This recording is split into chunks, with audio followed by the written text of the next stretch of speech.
Right, well, good morning, everybody, and welcome to STIC's 2021 AGM and Spring event. My name is Matthew Bellhouse-Moran. I'm the current chair of STIC. And for those of you that don't know STIC, who've just seen the event and thought, oh, that's interesting, and not thought about STIC, STIC is the Scottish Transport and Industry Collections Knowledge Network. We are the subject specialist network for transport and industry collections in Scotland, and we've been around since about 2006. And we exist to support and share information between transport and industry collection custodians, enthusiasts, and anybody who's interested. Usually in April, our AGM would also have a site visit to somewhere where we could have a good nosy and, have a look around.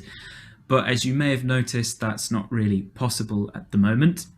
So what we've decided to do instead is this event, which is a short form conference style event. It's going to be more casual and hopefully more friendly than the more serious annual conference, which would be in October, November.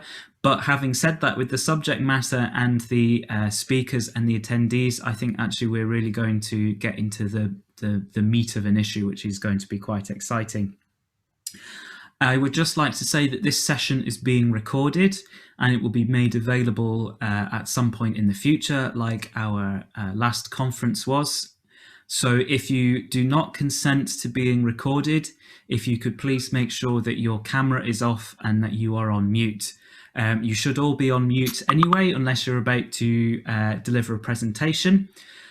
If you at any point want to ask a question, if you could please put your questions into the chat box. A member of the STIC committee will be checking the chat box throughout the day for questions.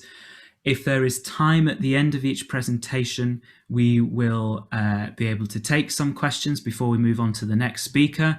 If there's not time, we can save them up and you can ask them again when we have the panel discussion after the lunch break. So that's that there. So I'm grateful to be supported by Ellie, Miriam and Emma today, who are all on the STIC committee, who will be making sure that everything's going smoothly. If you are having any issues, please do pop them into the chat box. And if you could maybe send a direct message to that's Ellie Swinbank, Miriam MacDonald and Emma Halford Forbes. But if you don't know how to do that and you just want to pop it in the chat, that's also fine. So that's a little bit about STIC, and just to talk about why we're talking about this subject today. Well, it's COP26 later this year, and of course, many countries and organisations have declared a climate emergency. Climate change is not going away, and in fact, it seems to be accelerating, and everybody should be looking to see what they can do to combat in their own way. The extent to which the onus of this falls onto heritage organisations is up for debate. It really is. And so we have called this conference to try and get some ideas about what other organisations are thinking and planning.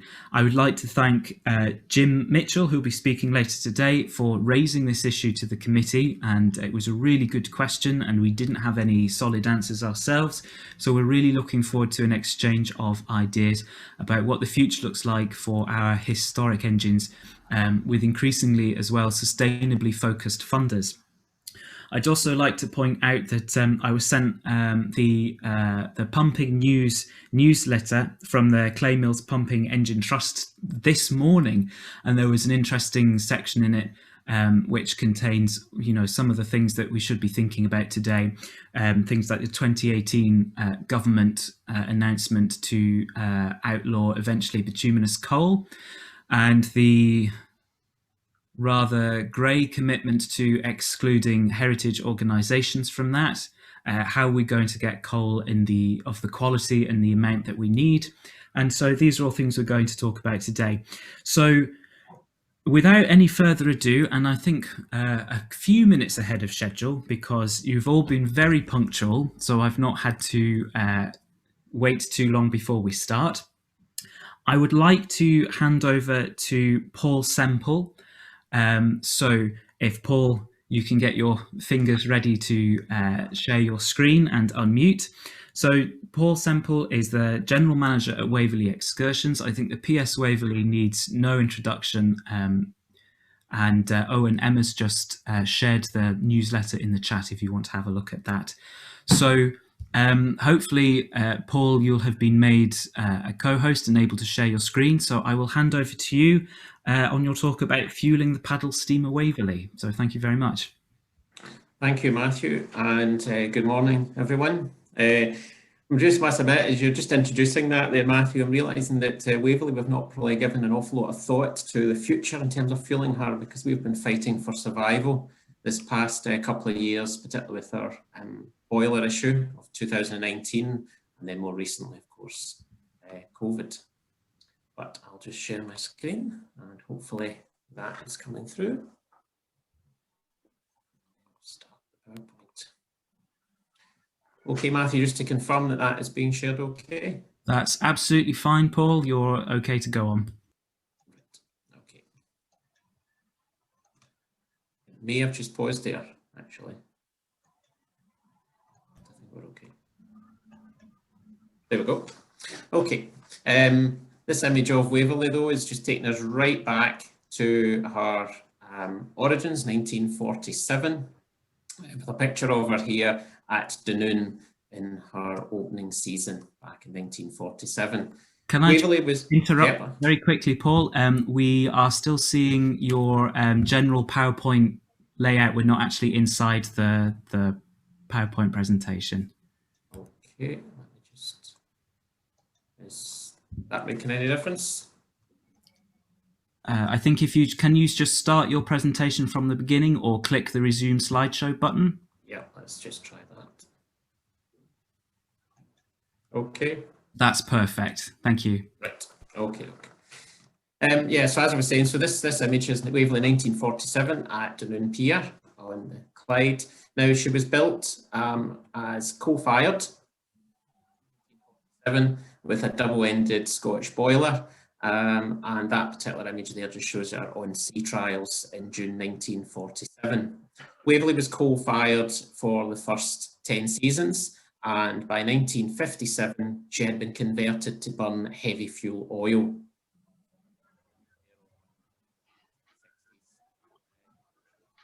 Exhausts. Waverley retained the heavy fuel oil actually up until oil. Waverley's real story in terms of her standing out starts really in the 70s, particularly 1972 when she earned the title as the last seagoing paddle steamer in the world. And then 1974 she was gifted for £1 to the Paddle Steamer Preservation Society, and in 1975 Waverley returned to service. At that time there had been some work done for double-ended Scottish boiler. But it was quite apparent by the late 1970s that if Waverley was to have a future, then she would need a new boiler in order to generate the steam to drive her triple expansion. And there are many images of her in the late 1970s where she is exhausting. And that image there shows that she's exhausting through both funnels with a ended Scottish boiler. Then you had the two funnels. 1981, Waverley was being reboilered for what happened to be reboilering. March 1981, with the funnels off and the removal of her boiler and the installation of a new Babcock boiler. This had the major advantage of making the ship. Sorry, well, Matthew, I'm really sorry to just interrupt you. We're having intermittent audio problems, so could I ask you to turn your video off and just see if that helps, but continue sharing your screen? Thank you. Sorry to interrupt. Yep. No, you're okay. Like that. So you can see there the new boiler going in 1981. As I said, there was immediate in that season reduction in fuel consumption, which benefited the ship in terms of her economics. At that time, Waverley took on a round Britain voyage with a new boiler. It was like the ship had a new lease of life and her season was expanded. And there's an image of Waverley's triple expansion steam engine, just to see what it is. By late 1990s, it was clear that if Waverley was to continue in operation, then she would need substantial investment. And this image just captures the extent of the stage of Waverley's rebuild. But again, she was reboilered in 2000. The Babcock boiler that went in 81 would have had some more service, but if you're rebuilding the ship substantially, it made sense to install two boilers. And at this time, she got twin boilers.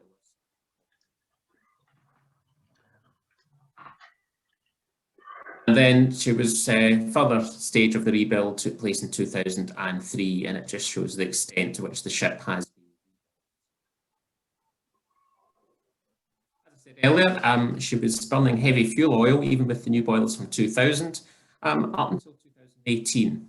And since 2018, Waverley has only burned marine gas oil. This would have become essential from 2020, beginning of 2020 anyway, in terms of restrictions on burning heavy fuel oil. Waverley must comply and now burn marine gas oil, which is a much.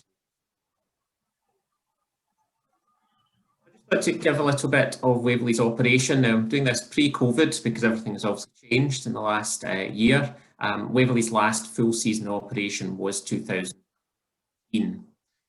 Typically, she'll sail from late May, sailing until October, operating for around about 110 days in passenger service. That tends to end up resulting in about 100,000 passenger journeys recorded annually.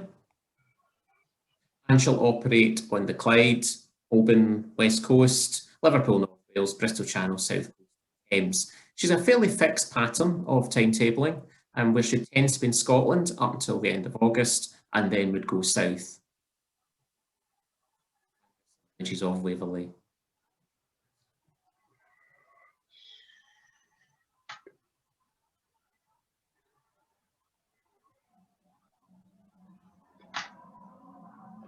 But the Clevedon Pier there in that picture has just received Pier of the Year 2021. It's the only Grade 1 listed pier structure. It was reopened to Waverley in the late 1980s.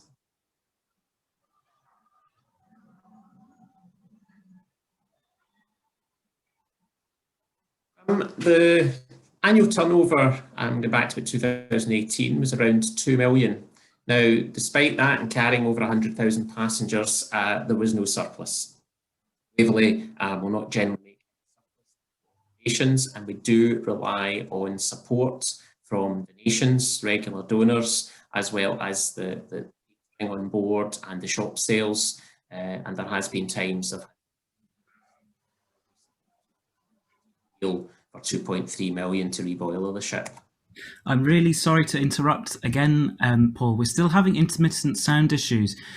So what I suggest is that I share your presentation from my screen and you turn off screen sharing, and you just tell me to progress the slides when you're ready.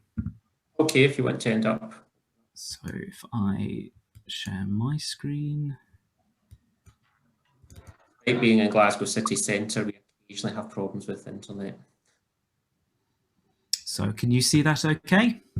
Yes, if you could just move on. I think we're a few slides further on than that. Yeah, just after the next few pictures.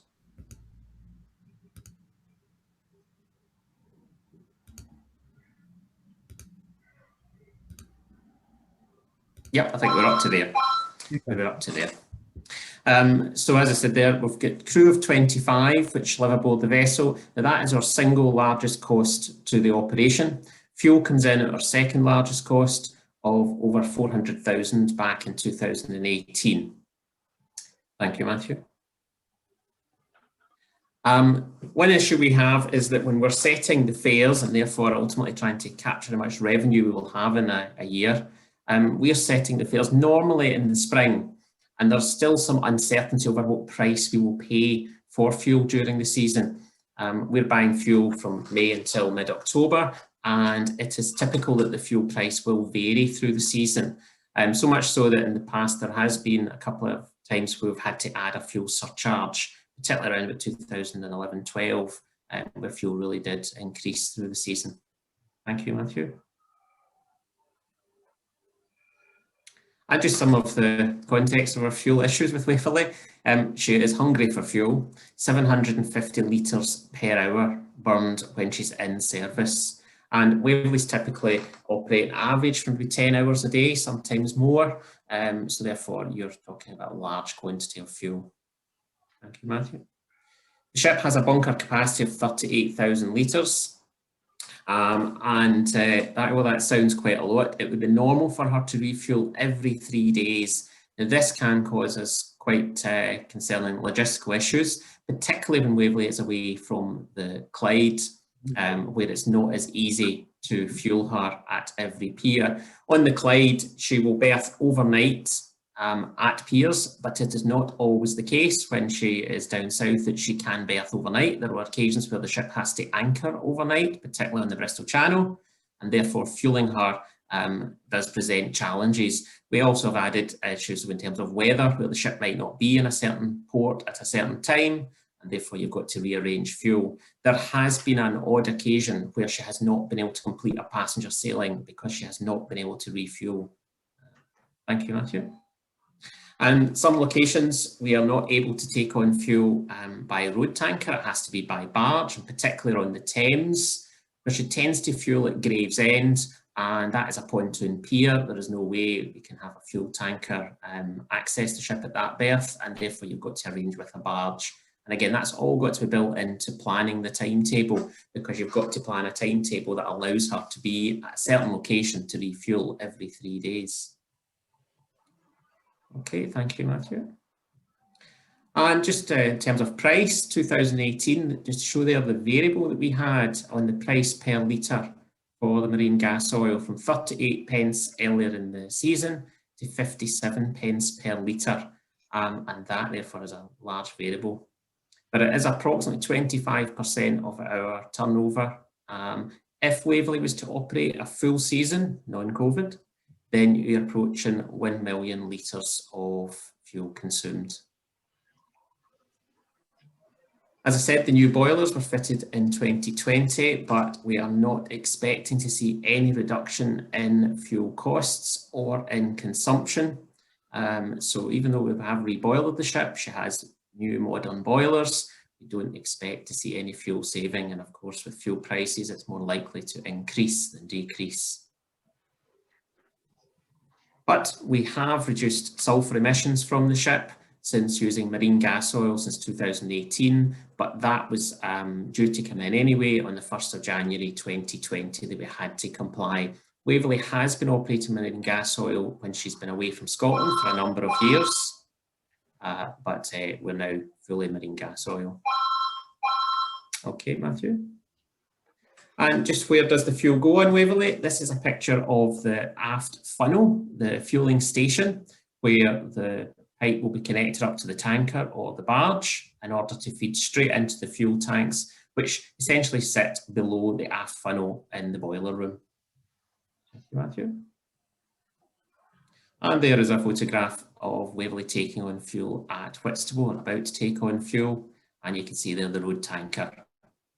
Whitstable is a useful example to illustrate. Waverley can only enter Whitstable 2 hours before high water and must be away 1 hour after high water. So you therefore have to factor in that when you want fuel at 10 AM, for example, we really do want the fuel at that time. There cannot be a delay or arrival early because the ship can't access the berth.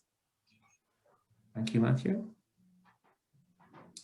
And another picture there, Ilfracombe. Where Waverley has actually got a fuel tanker on the pier there, and that's another example where she's at a berth that she can only access at high water, and therefore she's taking on fuel at that time. If she had been delayed or the tanker had been delayed, then that causes us logistical issues. And the next slide, I think, Matthew, just shows the fact there's the fuel tanker just sitting below Damien Hirst statue of Verity that sits at the pier at Ilfracombe. Thank you, Matthew.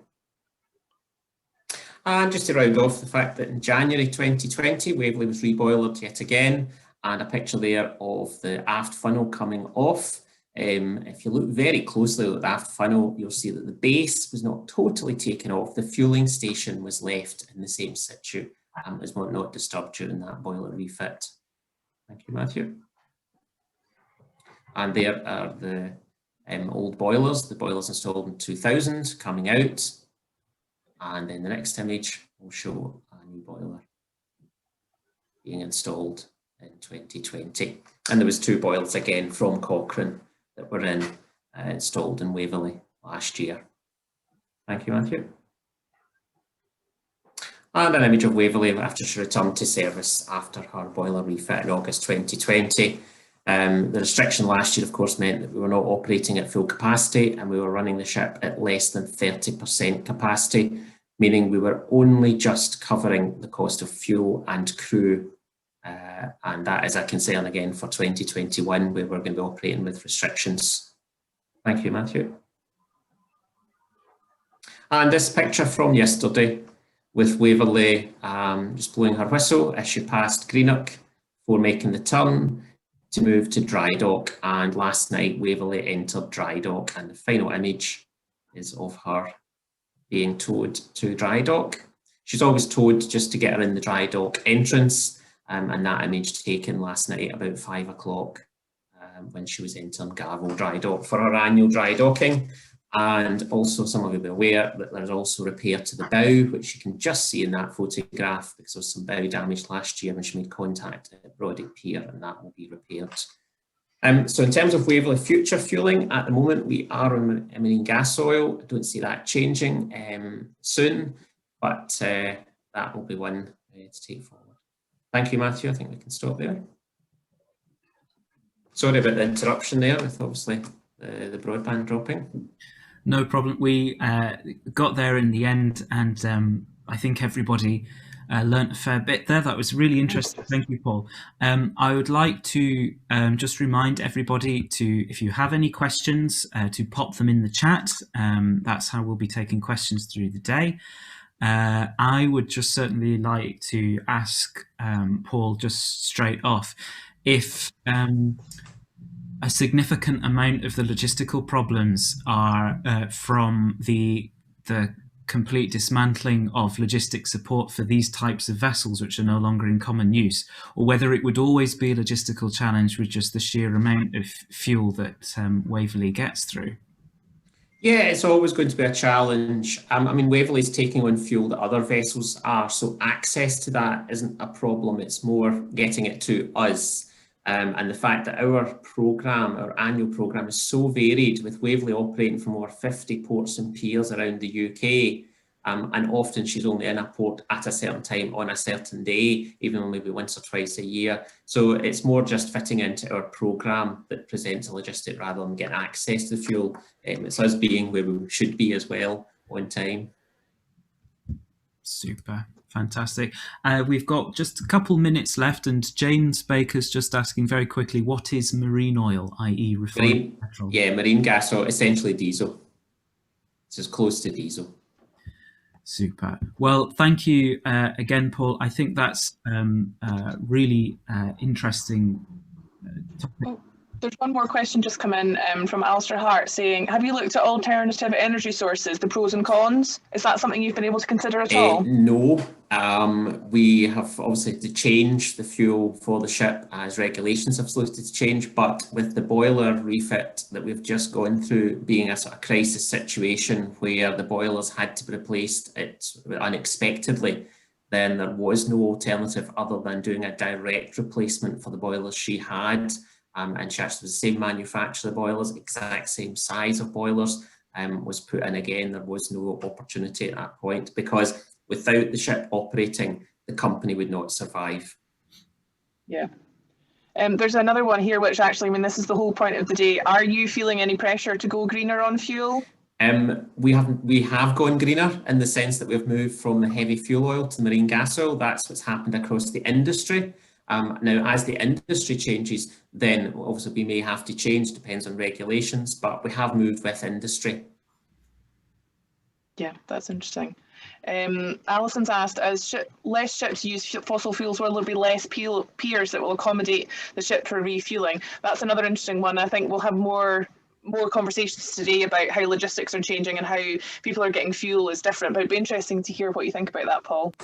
Yeah, we are restricted on the piers that we can access, and essentially as long as we can get a heavy vehicle up to the berth, then I don't see it being a major issue. It's the fact that we go to some piers that you just cannot fuel. Some of the traditional wooden piers, for example, Clevedon that you saw there's just no way we could fuel it at Clevedon. So we have to, for example, in the Bristol Channel, we have to lock into Avonmouth docks in order to take on fuel. And to be able to do that, that may end up being overnight in certain situations, depending on tide and access to the docks. Yeah. And there was one more. Any problems with leakage of gas oil at Shield Hall? We have not had problems. I mean, when you're refueling, you've got to take certain precautions, but we've not had any leakages from Waverley. Good. Well, those are all the questions. Thank you very much. That was a really interesting presentation and some good questions to get us started. So yeah, sorry about the technology slightly letting us down there. It's okay. Oh, no worries. I think a year and a bit into Zoom and lockdown, I think we're all used to it. We've all seen it. Happens to the best of us. So yes, just thank you once again, Paul. And as we move on, I think it will be useful for us to just consider just the sheer logistics of just moving such huge amounts of fuel around. I mean, absolutely incredible volumes of fuel. So to keep variety, we are going to just chop and change to something quite different. We're going to now hear from, where am I on my timetable? From Craig Sinclair, who's going to do a presentation on using the energy of the past to learn about the energy of the future. Craig is a freelance science communicator who has done a lot of work with museums, including National Museum Scotland, about energy and the future of energy. So if I could ask Craig to unmute and to share his screen, and we'll see if the gremlins persist throughout the morning.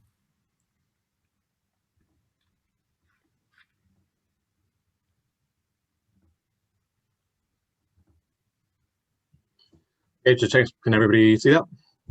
Yes, we can see and hear you and see your screen. So thank you, Craig. Let's see how this goes. So as Matthew said, I'm Craig Sinclair. I'm currently a freelance science communicator, but previously I was the science engagement and outreach assistant for National Museums Scotland, in which I created, coordinated and presented a programme called Powering Up, which was a renewable energy outreach education programme that was funded by Scottish Power Foundation. And a big part of the programme was the creation of museum partnerships between National Museums Scotland and industrial museums across the country. So in the first year, we were able to successfully create partnerships with the National Mining Museum Scotland in Midlothian, New Lanark World Heritage Site in South Lanarkshire, and the Scottish Maritime Museum in Dumbarton, West Dumbartonshire, sometimes known as the Denny Tank, more locally. In the second year, we were able to expand the project into 2 new areas. So we were able to get a partnership with Stanley Mills, which is part of Historic Environment Scotland in Perth and Kinross, and also utilise the second site of the Scottish Maritime Museum in Irvine. And the reason we selected these sites is to provide a historical context to renewable energy. So, for example, with the National Mining Museum, obviously it's a former coal mine, which was a key energy source for 200 years to produce our electricity. In the case of Stanley Mills and New Lanark, they also used a lot of water energy to power their cotton mills.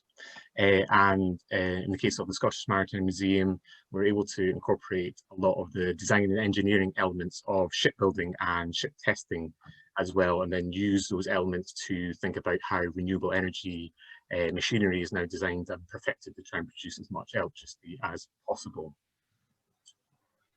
So the programme was primarily aimed at P7 classes, but could be opened out to the other upper primary year groups. So for example, if there's a composite class of P67, we wouldn't exclude the primary 6 classes, we still include as many as possible. And equally, we get an occasional inquiry from a single P4 or P5 class. And if that's the case, all we do, we just adapt the level of content to the level of the year group as well. But the key concept of the workshops and the programs would remain the same. The program was split into 3 parts. So the first part was a funded visit to the school's local partner museum. So we'd pay for coaches to send or bring the school to that museum, and there would be no cost for the school to take part in the overall program. After that visit, we would then send across some classroom resources. So very simple ones, for example, diagrams of wind turbines or solar panels that they could then label and then put the right bit of information in the right place so they could understand how the electricity is actually produced. And that was just to reinforce what they learned from their museum visit the previous week.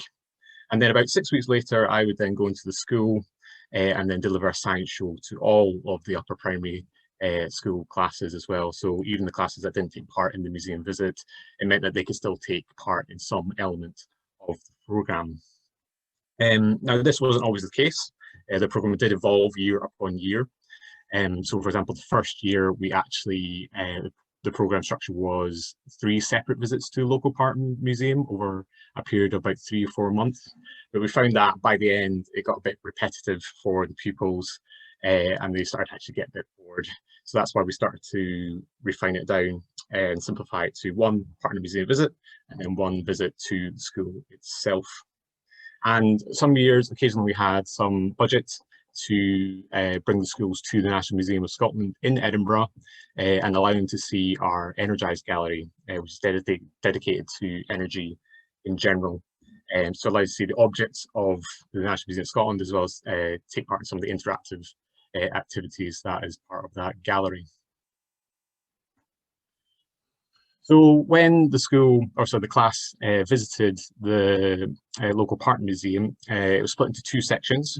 So the first section was a museum tour provided by the local staff, and this was to provide a historical context to renewable energy. So for example, at the National Mining Museum, they get to see a lot of the machinery that was used to dig out the coal from the ground, and also walk through the replica of the mine as well, just to get an understanding of obviously what coal was like, how it was used to originally produce our electricity.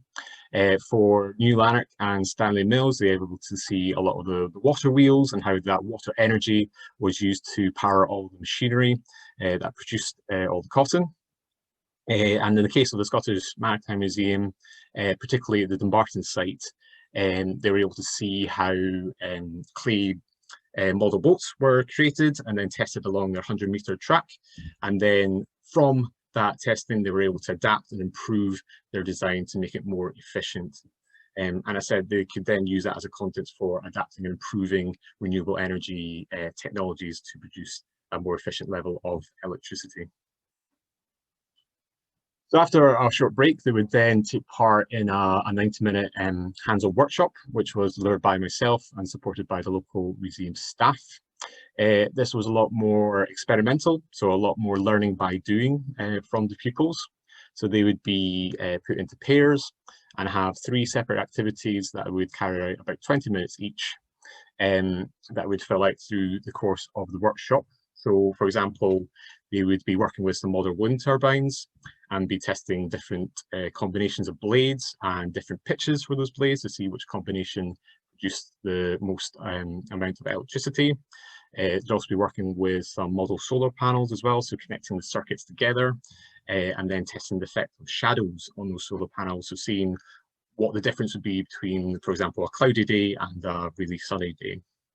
And the final activity would be building some dams out of Lego, sealing up the sides and then seeing how much water their dam could hold, because the more water their dam could hold, the more potential energy there would be to potentially turn it into electricity if it was a real hydroelectric dam. And throughout the entire workshop, there was that theme of energy transfer. At the very beginning, we gave the pupils a list of different types of energy. So, for example, potential energy, kinetic energy, heat and light energy. And as they were working through each activity, they had to think of how that energy changed from one form into another. Because ultimately, the way we produce electricity hasn't changed too much overall. In the case of, for example, wind turbines and hydroelectric dams, it is spinning a turbine in some way to produce the electricity. And because that theory of creating electricity hasn't really changed for 200 years, it means we can constantly refer back to what the pupils learned during their tour. So whether it was about coal being burnt to produce steam that then turns the turbine, or in the case of the cotton mills, that they actually used the water itself to spin the wheels, and that allowed it to spin turbines, for example, to then produce electricity. So, as I said, they would then carry out their classroom resources in between, and that was just to reinforce what they had learned in the workshop about renewable energy. And then 6 weeks later, I would go into the school itself and perform a 45-minute science show, which included much larger experiments on some of the things that they would have learned about in the workshop, and added in some volunteer demonstrations as well. So this also went into a bit more detail about how each type of renewable energy creates the electricity. So, for example, the top left-hand picture there, we are using a model hydroelectric generator there. So we're actually pouring water through it to spin a turbine, and then pupils could actually see it create electricity. So actually use that electricity to flash a bulb. So actually see that electricity being generated in real time. And for example, the bottom right as well, we're using a Van der Graaf generator there to introduce the concept of electric charge, which plays a key part in how solar panels produce electricity as well. And throughout the science show, we're able to use objects that were part of the Energised Gallery at the National Museum of Scotland to provide further context for what we're talking about during the show. So the picture on the left-hand side is a hydrogen-powered car from the 1990s. Now, obviously, in the next 20, 30 years or so, our transport is going to be changing a lot. We're going to be starting to move away from petrol and diesel cars into more renewable, sustainable and alternative fuels, one of them being hydrogen. So by showing this car, we were able to show that actually this isn't actually a brand new idea. This idea has already been around for about 30 years. It's just refining it and improving it and making it efficient enough that it could start to power basically the entire transport network using hydrogen fuel as an alternative fuel source. And ultimately, the science show was designed to be a lot more visual and entertaining for the pupils. So there'd be a lot more flames, a lot more electricity, a lot more bangs, stuff that would be very, very memorable for the pupils, that in years down the line, they'd think back to the show, they remember this great experiment, and they could remember the facts that they've been learning about renewable energy, and also the objects of the industrial museums that provide the context for that renewable energy as well. So every year of the project, we did do evaluation from the teachers, from the pupils, and also had external evaluators come in and watch a lot of the activities. And the reports that we got from that tended to find that actually by covering a wide spectrum, I suppose, of energy, the pupils did benefit actually from that. They had a much greater awareness of energy generation in general, and also why we're going in the directions we are with renewable energy. By also having a variety in the programme and allowing the pupils to basically reinforce the learning in slightly different ways. So by going on the tours, it meant they could actually physically see some of the objects, historical objects of how we used to produce energy. And then by having the workshop, as I said, it was like learning as well, learning by doing even as well. So actually carrying out experiments, taking their own results and thinking about what those results mean. And then by having the science show, I think, a lot more visual and a lot more memorable, that can drain some spark in their head that can remind them of learning that they have been taking part in. And unfortunately, the project isn't around anymore. It finished last year. But however, there is a legacy from that. We have been able to leave all the workshop equipment with the partner museums, and hopefully that will be incorporated into their main education programs once everything opens up again. And over the 3 years, we were able to form much stronger contacts with local primary schools around each partner museum. Out of the 55 that we had total throughout the time of the project, 5 took part in every single year, so all 3 years, and another 10 returned for a second year. Which showed you a lot of the schools appreciated that by hosting them at the industrial museums, they can get overall viewpoint of energy generation as well as the renewable energy activities. So I realise I've just tried to cram in 3 years worth of a project into 10 minutes. There might be a few questions that I might be able to answer now, but however, if there's not time, those are just some of the contact details for me. And equally, if anybody's looking to do something similar sort of project with their museum or site, will be available on a consultancy basis, on a freelance basis as well. I'm more than happy to offer any advice on that. Other than that, thank you very much for listening. Thank you very much, Craig. That was really interesting. I just have a very quick question off the top of my head. We do have time for a couple of questions, but my first question would be, as an educator, do you pass a value judgment on, say, renewables over non-renewable energy sources? Is that something that comes into the education programme? I mean, me personally, as I said, I deliberately tried to, but not favour one energy over another. Because I said it's all, that's why, for a lot of it is obviously focused on renewable energy because that's in the curriculum for excellence. So that is what wants people to sort of learn about, and that to sort of pick off at points. But equally, for example, in the case of coal, there was a reason why we use so much coal, because it did produce a lot of energy.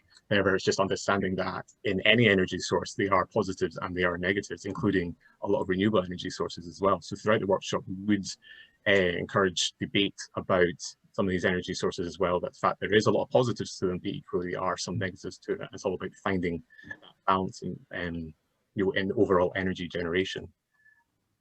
Thank you. Can I pass to Emma if there are any comments or questions coming up? Yeah, there's a great comment from Christopher Allen that says this type of education should be available to all, not just a handful. I think every single person here, particularly Craig, would agree. It was such an impactful programme, and it is definitely something that has obviously been proven to have great impact. So let's hope that there can be more funding and more best practice going forwards, and we can make it available to more people. Yeah, I mean, that's why we made it, as free as possible, and we went to areas of multiple deprivation as well, and schools that maybe didn't have the opportunity to visit their local partner museums. And that's why we also adapted it into actually visiting the schools themselves, because a big part of schools visiting museums is the cost of transport and actually getting the time out of the day to organise it, get parent permission and stuff. To take people's out. So if you're able to go into the school with objects and with activities, schools get a huge benefit out of that. There's a question from Alan Dixon and his beautiful cat. Did the partner museum see an increase in younger visitors outside of school visits after the project? That's something I wouldn't be able to answer directly myself, but there were other elements to the project as well. So there was a school education project, part of this. There's also community elements to it as well. So we did take some of our activities to science festivals around Scotland, so like the Midlothian Science Festival, bigger science festival as well. And we were also able to create our own science festival, our science weekend at the Dumbarton site of Scottish Maritime Museum. And we did find that some of the visitors who had come along were some of the pupils who had taken part in the workshops 6 months previously as well, but this time they had brought their parents, they brought their family, brought some of the friends along as well. So they may have been in effect as well, but it's something I wouldn't be able to. Yeah, Vicky might be able to answer some of that later. Yeah. Just a comment saying great to have industrial sites brought alive with bangs and smells and getting another generation over the doorstep. That's a great comment. Did you link with societal change, i.e. from the Industrial Revolution from coal, consumerism for electricity? Did you link to that at all? Not directly. As I said, I mean, you only have a certain, I suppose, limit period of time, I guess, to go into. But of course, I said there's so much detail you could potentially go into with this topic. Yeah. But no, I think it's more focused on the generation itself of electricity. When discussing renewable energy, was there any reference to the environmental impact for things like, well, this is probably another question, which you only had a short time, but environmental impacts of mining rare metals for batteries and things like that? I suppose that's not something we really think about when we're thinking about renewable energy, that there are other costs as well. Yeah, that's a fair point, yeah. But as I said before, I said we kind of focused on the main types that pupils would recognise and reinforce. But equally, I said if we were to, year on year, we did add elements, more and more elements to it. So we introduced hydrogen generation as well. We introduced biofuels to the science show as well, so to try and cover, albeit biofuels isn't the most green type, but it is sort of renewable as well. So we're reusing a lot of the waste that we throw away. But yeah, but I said that was something that we'd maybe try and incorporate as well as we move along. But I mean, that's a very good point. I said there's just such a wide range of stuff you talk about with this topic. Super. Well, thank you both, and we must move on. Time slipping away. But fascinating talk. Thank you, Craig. And just as a very quick mention, I'll say that the increased number of school visits that the Maritime Museum, where I work, had was part of an overall trend of increasing numbers of school visits. So it certainly played a part, and we did get more school visits as a result of that. So if we are moving on, our next presentation is a joint presentation. It's Heather Davies, Conservation and Collections Manager at Lancashire County Council. I've clearly not had enough coffee this morning. And Philip Butler, Curator of Industry and Technology at SAME, and their title is Steam-Driven Cotton. And I believe that I am going to be sharing my screen for this one, so I'll just bring this up. Right. Thanks, Matthew.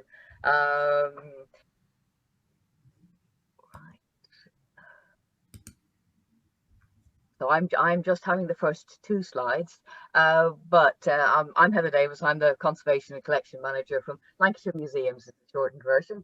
But we thought that it was important to give some organisational and contextual background to how we operate, because we think that this is going to be really quite important into the future, and also some recent history which gave us some hope about maintaining heritage, industrial heritage into the future.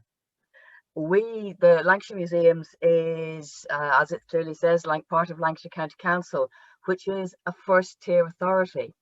And that means, like, unlike many district authorities who have tourism as a key role, Lancashire County Council's key roles to provide its services are around health, social care, schools, police and roads. Museums and heritage are pretty low down the list, and we are certainly pretty low down the list. But though we have, as a service, only been going for just over 50 years, today we operate and maintain 8 separate museums and a specialist conservation studios. 2 of those museums, Helmshore Textile Mills Museum and Queen Street Mill, are designated collections. And again, this is quite important to how we're perceived.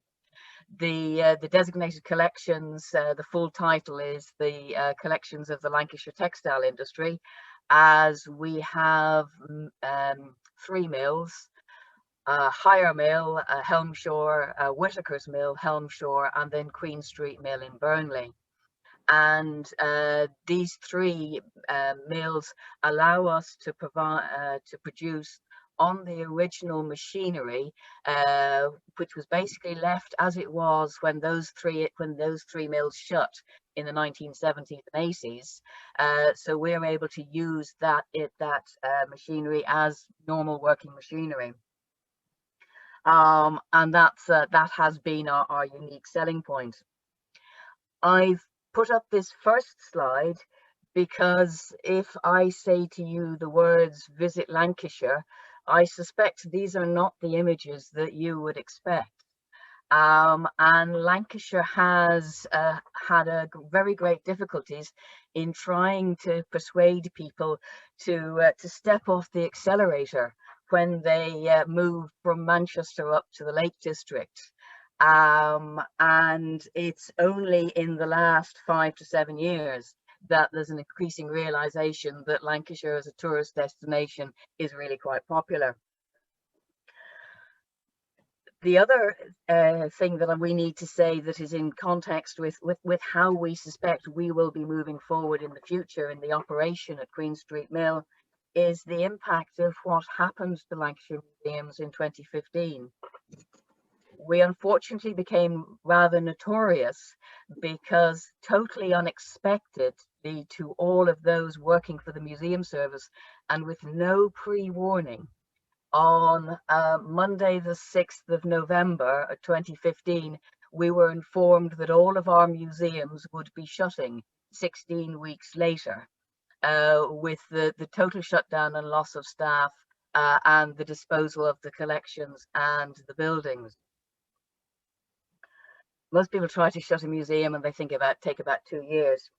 The advantage of this announcement was that it actually produced a national outcry. And the national outcry was not for some of our other core agricultural collections or our specialist collections. The national outcry was around the designated textile collections, the working mills, and in particular around Queen Street Mill in Burnley. One of the most deprived wards in the country, Queen Street Mill sits in, but also its unique selling point of being the last steam-powered weaving shed, probably in Europe, if not the world.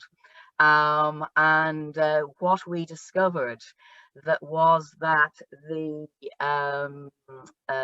that public opinion, that support from national museum directors, MPs, and the local community caused Lancashire County Council to absolutely stop in its tracks and turn around and reverse that decision. It's been a long fight, and we don't have the investment we had previously, but it is worth remembering that those communities that are outside shouting for the preservation of industrial heritage can be really, really powerful. May I have the next slide, please? You might quite like this for future reference. That one of the national descriptions of tourism visitor economy it uses this form of infographic, and it's actually called STEAM, the tourism specific economic impact model. You'll see from this is the last full year of visitors in Lancashire. Our visitor numbers are actually quite low, but we have realized that our local tourism and also the importance of having quality local facilities in heritage and libraries are very good at bringing skilled individuals into an area. And so we've now moved away from having people viewing Lancashire tourism simply being low skilled employment in Blackpool and Morecambe, and they're now looking at the importance of the more specialist skills and the specialist museums and how they can pull in high skilled professionals into the county. What I will say before I hand over to my colleague Philip is that we don't have any answers to the thorny issue of fossil fuels, but as part of a local authority or any other major organisation, what we feel is going to be important is how we communicate our importance to a region, how we link into our communities, and our ability to offset carbon being absolutely vital to our future operation. Next slide, please, and I'll hand over to Philip. Okay, thank you, Heather, and good morning, everyone. Can you hear me okay?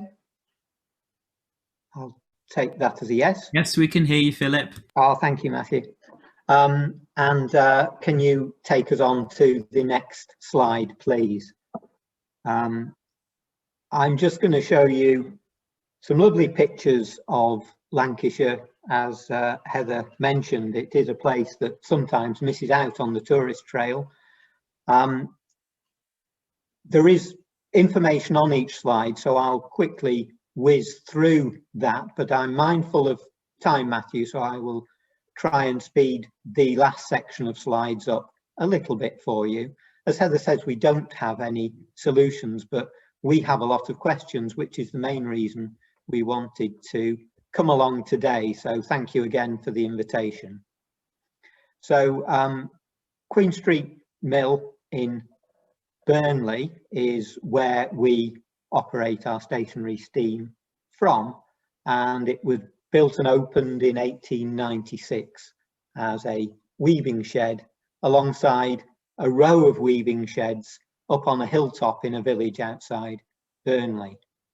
And Queen Street Manufacturing Company continued production using the steam engine and the belt-powered Lancashire looms to make calico plain cotton cloth until March of 1982, which to a lot of us is really quite recent.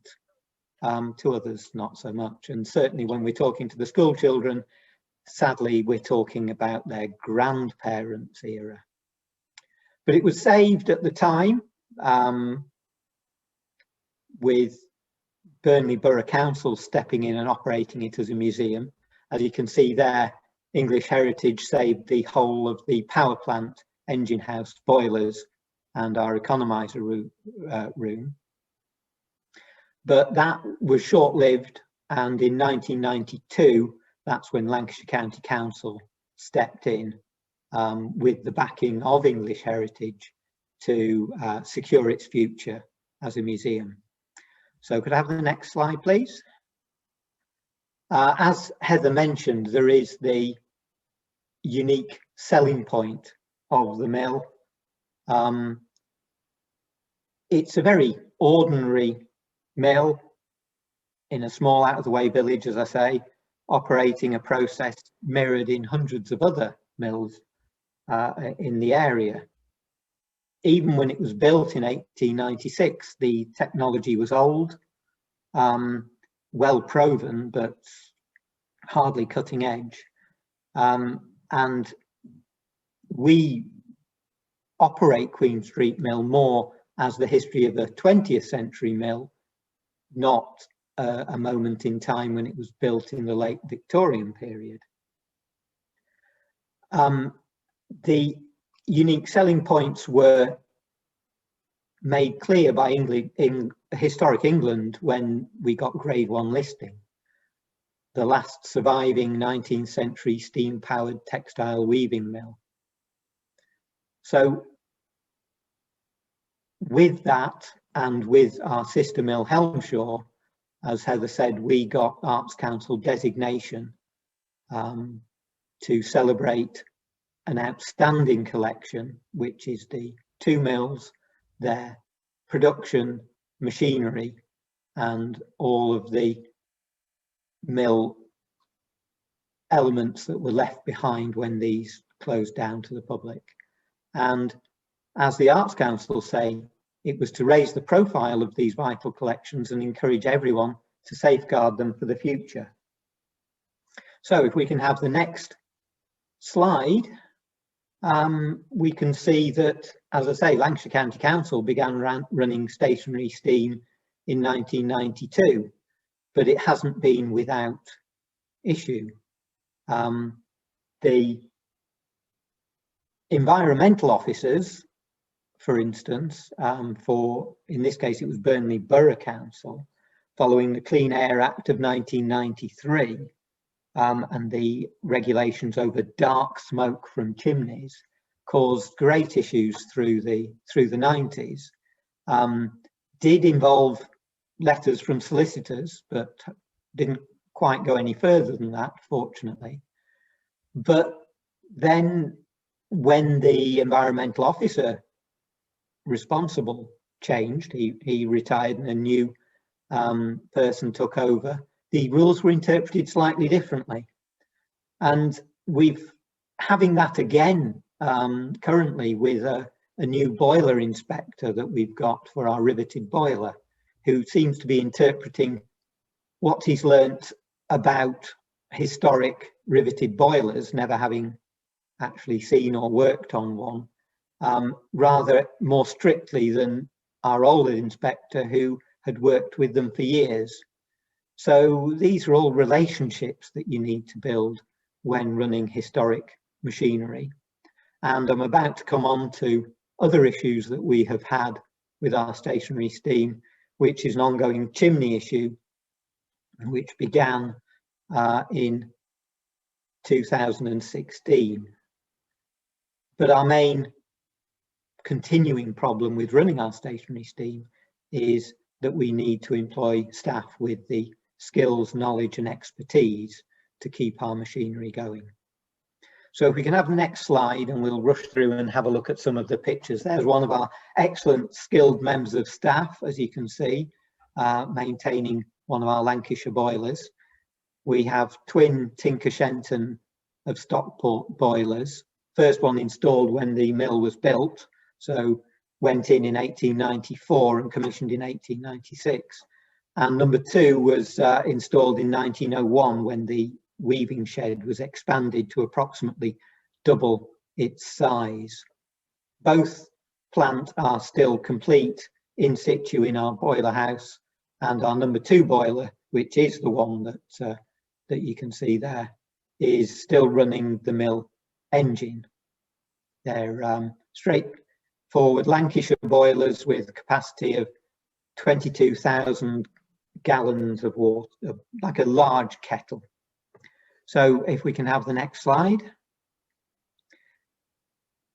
Between 2000 and 2017, I did a bit of work looking up the figures, and our average consumption, nothing like the Waverley's consumption of fuel oil, is 100 tonnes of coal per year. So it's a very small amount of heritage fuel consumption, but a very important amount to our uniqueness as a site. This equates to approximately a third of a tonne for each run of our engine, because each run is about 45 minutes long for demonstrations. So that's essentially how long a tonne of coal will last, 3 hours for us. Our last blend, because we've had the trouble with the chimney and not been in steam, was on good old Scottish coal, but that's unfortunately not available anymore. So new sources are going to have to be found, and as Welsh coal is running out, the smokeless is due to run out in 2022, we're looking probably to be getting part of shipments that are coming in from Russia for the next supply. Our maximum output of the boiler could be quite ferocious, but we run far less than that at approximately £3,000 an hour and only at 60 psi for demonstrations, which is what keeps the engine happy and doesn't have the governor working too hard at that pressure. So can we have the next slide, please? As I did mention, we did have problems with the chimney in recent years, and quite extensive work to what is a very ordinary red brick built chimney in East Lancashire have gone ahead in 5 phases, as you can see. The bottom photo doesn't really show the extent of that crack and how low down it is, but that's taken from floor level. the top level at the top of the 40-metre chimney shows the extensive fan decking that we had constructed. And this was completed in August 2020, and we were very excited then because some restrictions were off, COVID, and we were looking forward to opening the museum. We did have a steam day, but sadly that soon came to an end. So next slide, please. All of the power is to, all of the steam, sorry, is to our engine piece. A locally built engine, so William Roberts were in the nearby town of Nelson, and set up to run the half-size weaving shed initially, but after the extension to the weaving shed in 1901, ran off the twin boilers powering 900 Lancashire looms. So as I say, the demonstrations at the moment are comfortable at 60 psi for the steam pressure, but we do run at full speed. So the 14 feet of the flywheel rotates at a steady 68 RPM, which, because we've got a single first motion shaft, that means that that keeps the looms running at the correct speed for weaving. Okay, so move on to the next slide. That's not trying to steal your title, Jim, that's smoke on the water, but that's steam coming out during one of our steam tests over the lodge at the mill. We have challenges, and as the presentation on the Waverley pointed out, we were thinking it was more about cost and justifying keeping us going. So the cost of 100 tonnes of coal per year, our staff to run the plant, the boiler and the engine, cost of maintenance, increased cost of insurance, annual boiler inspection and repairs needed, 10-year boiler inspection and ongoing repairs.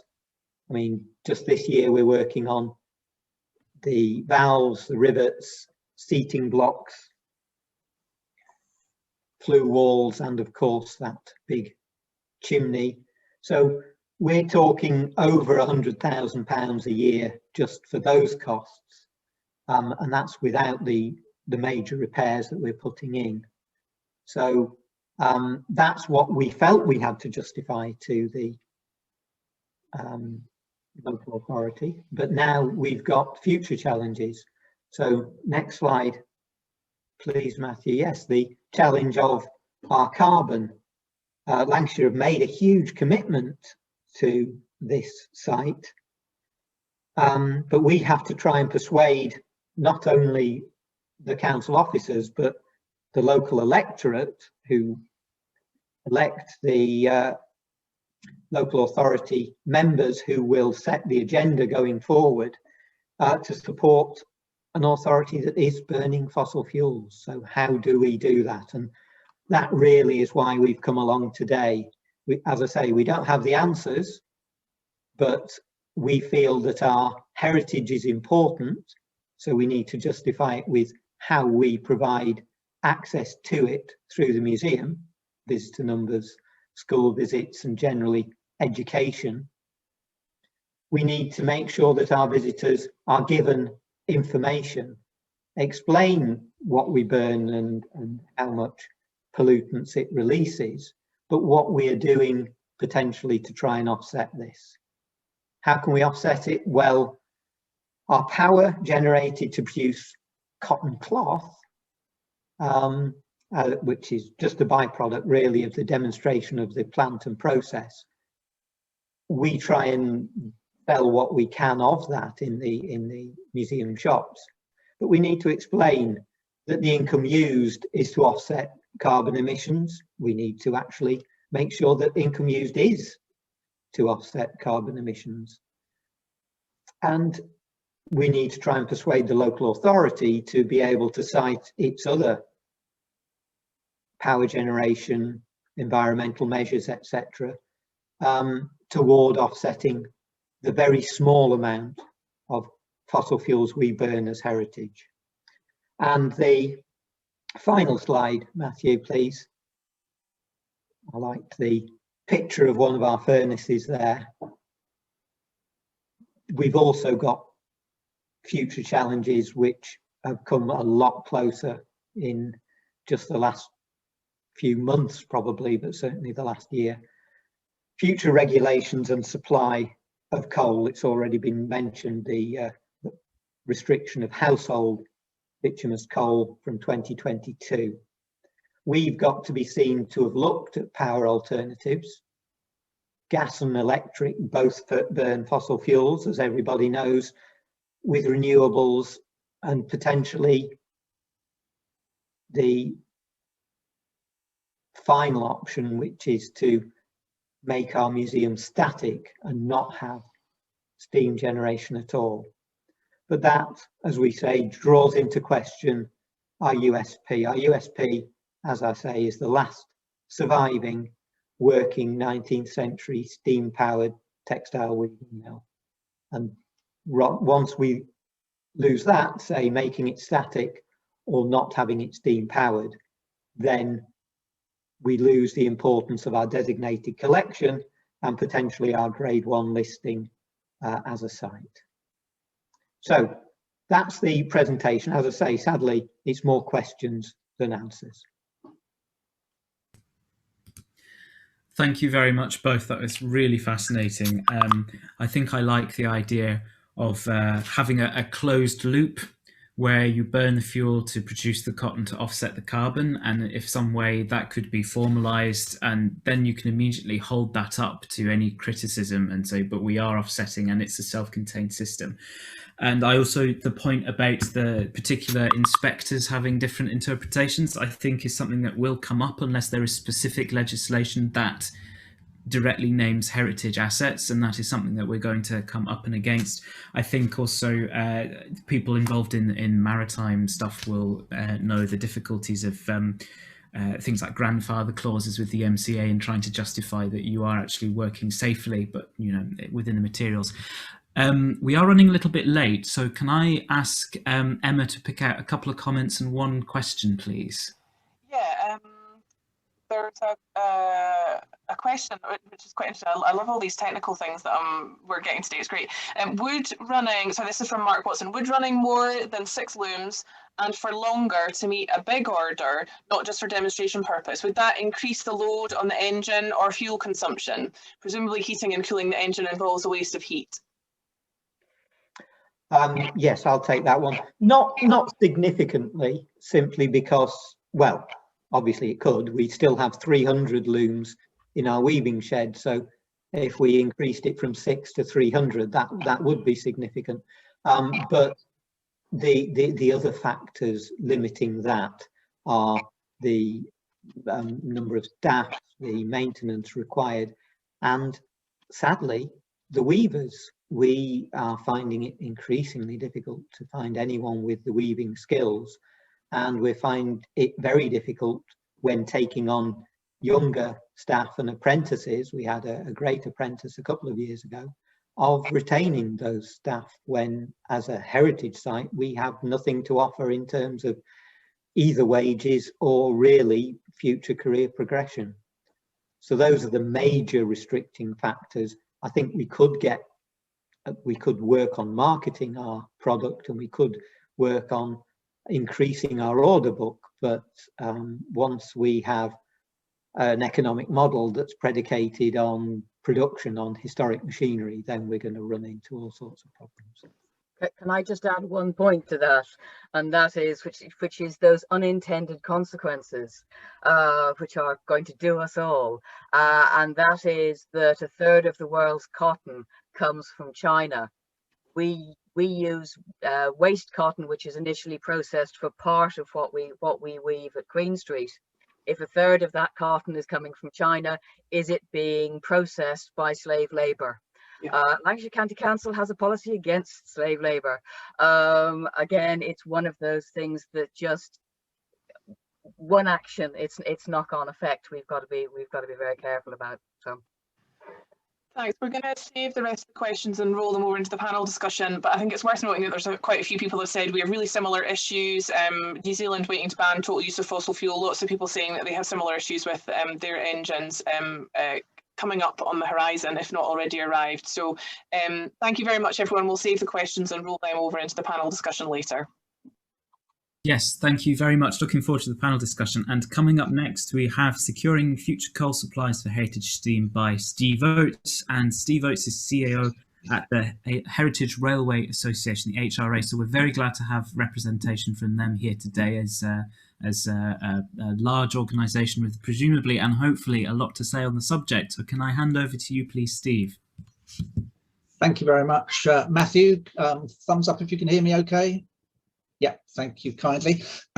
This is going to be a bit of a whistle-stop tour, and as Matthew said, I'm Chief Exec of the Heritage Railway Association, representing heritage railways, steam museums, or related steam museums, tramways, and rolling stock groups right across the UK. We have a good number of members in Scotland. Although I'm the Heritage Railway Association, this is about coal for heritage steam. So hence the first slide, which has a locomotive from the Strathspey Railway. It also has a fairground, it has a steamboat, it has a traction engine, and so on. So the issue relates to heritage steam. Very briefly, I'm going to run through just a handful of stats. The slide is there. You can see that 100 years ago, the UK consumed nearly 200 million tonnes of coal.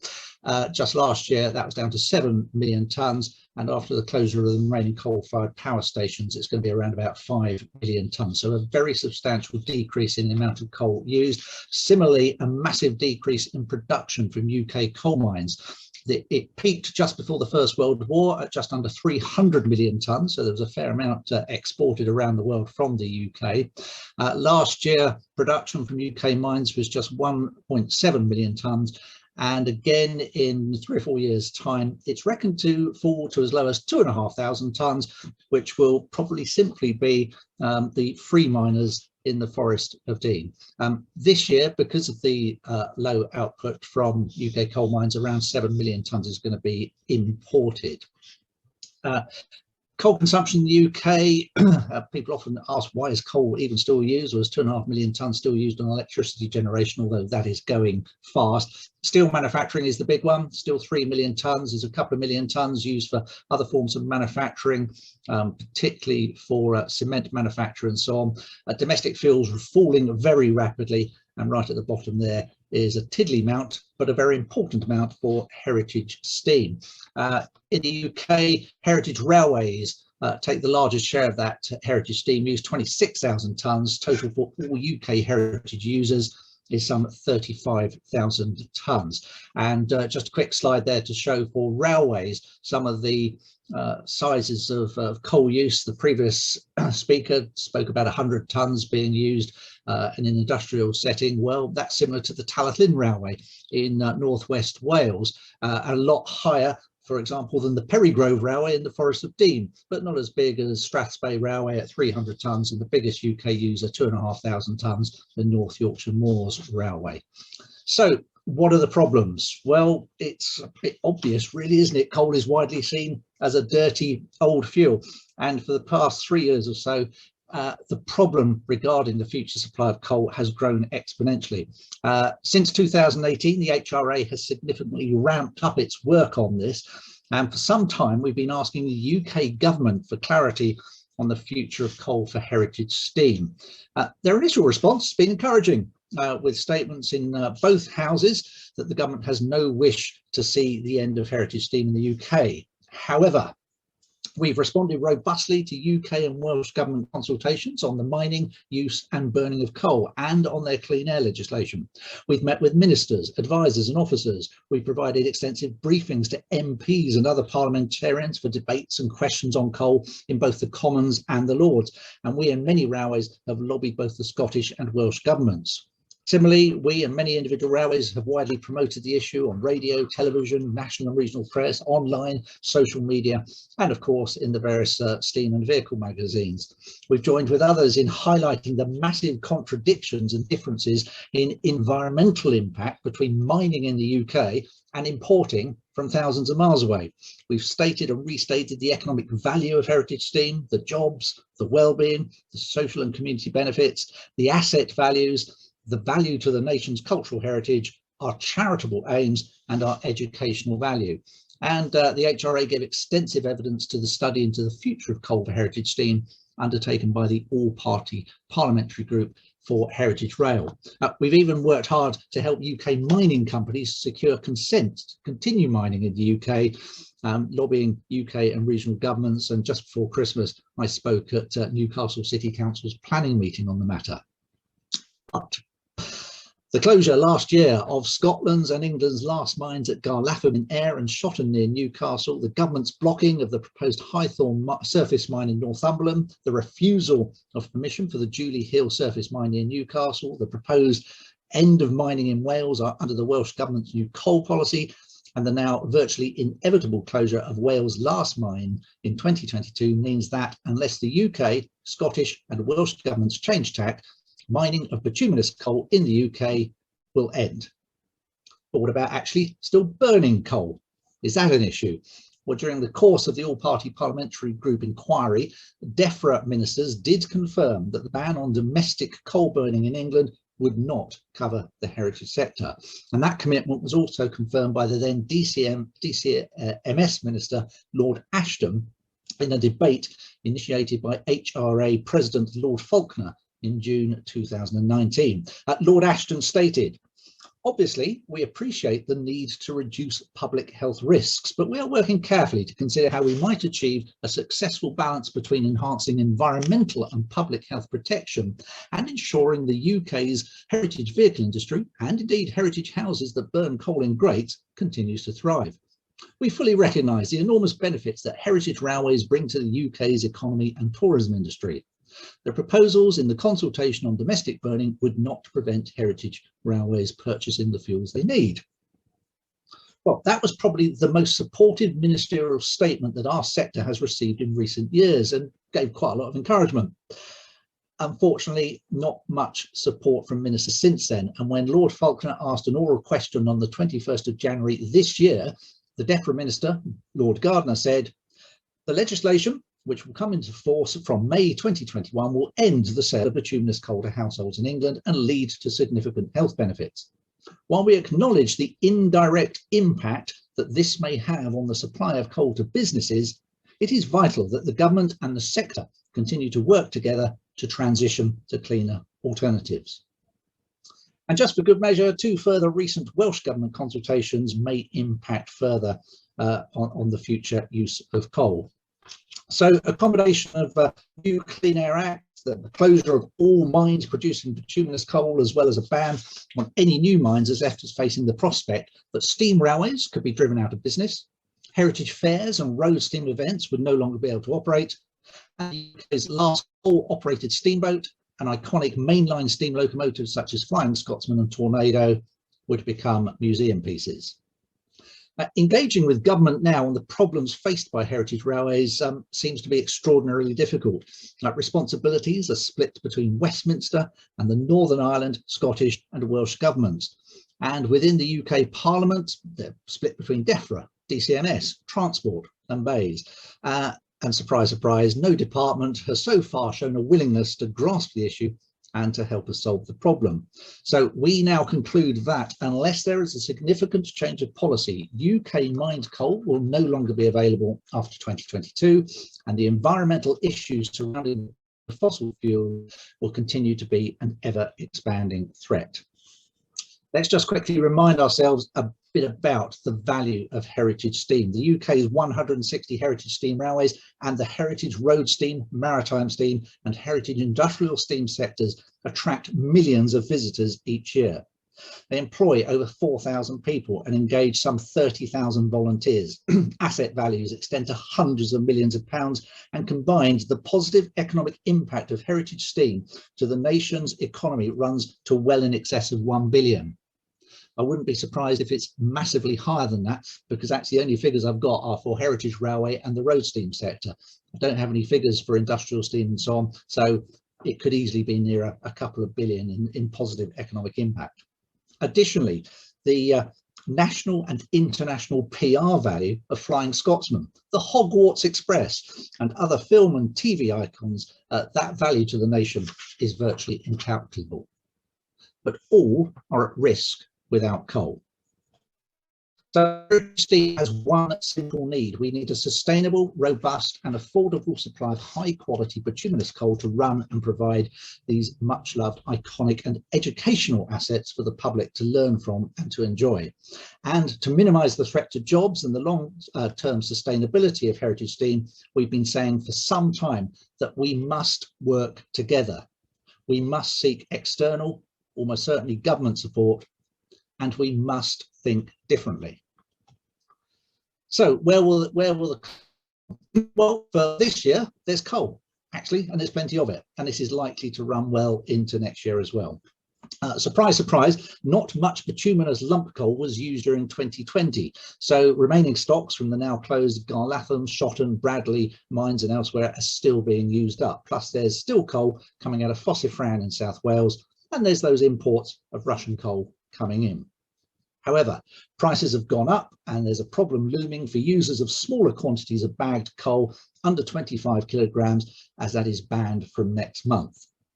But what of 2023 and beyond? Well, individual heritage railways and other heritage users will need to transition from buying coal from UK producers to buying stock on the world market and importing those supplies from overseas. The current annual spend by the heritage steam sector is estimated to be in the region of £7 million. So for some months, there has been a good deal of behind the scenes research and collaboration going on to find high quality coal, which can potentially be imported on a consistent basis. Some of this info is still commercially sensitive, so a brief summary of where we are. We identified a new import partner, experienced in the aggregates and minerals market, to work with, and a couple of sources of high quality Russian coal suitable for heritage locomotives has been identified. 5 UK heritage railways have successfully trialled an initial consignment of this coal. Now, importantly, this import partner is prepared to work with heritage steam on an open book basis, so we all know the cost, the charges and their margins being made. But we do need to be aware securing future supplies will be subject to the world market, and global demand changes rapidly. So ideally, heritage steam working together must get to a situation where we can collectively order and use an annual supply of the 35,000 tonnes we will use, normally shipped in 5 to 10,000 tonne loads. It's still early days, but we know that imports of the right quality are available, and the import company is happy, indeed keen, to work with heritage steam. And on the subject of bagging smaller loads, mainly for the road transport market, they're currently talking through how to solve that issue. So we believe we can supply sufficient high quality coal. We know and have impressed on others our economic value to the visitor economy. But what about our environmental value? Well, for the HRA, we've been emphasising for some years that heritage railways must take their environmental responsibilities very seriously and mitigate emissions and mitigate other environmental impacts. One of the easy bits is that we know many heritage railways operate in green corridors with the tracksides of many lines identified as sites of special scientific interest and so on.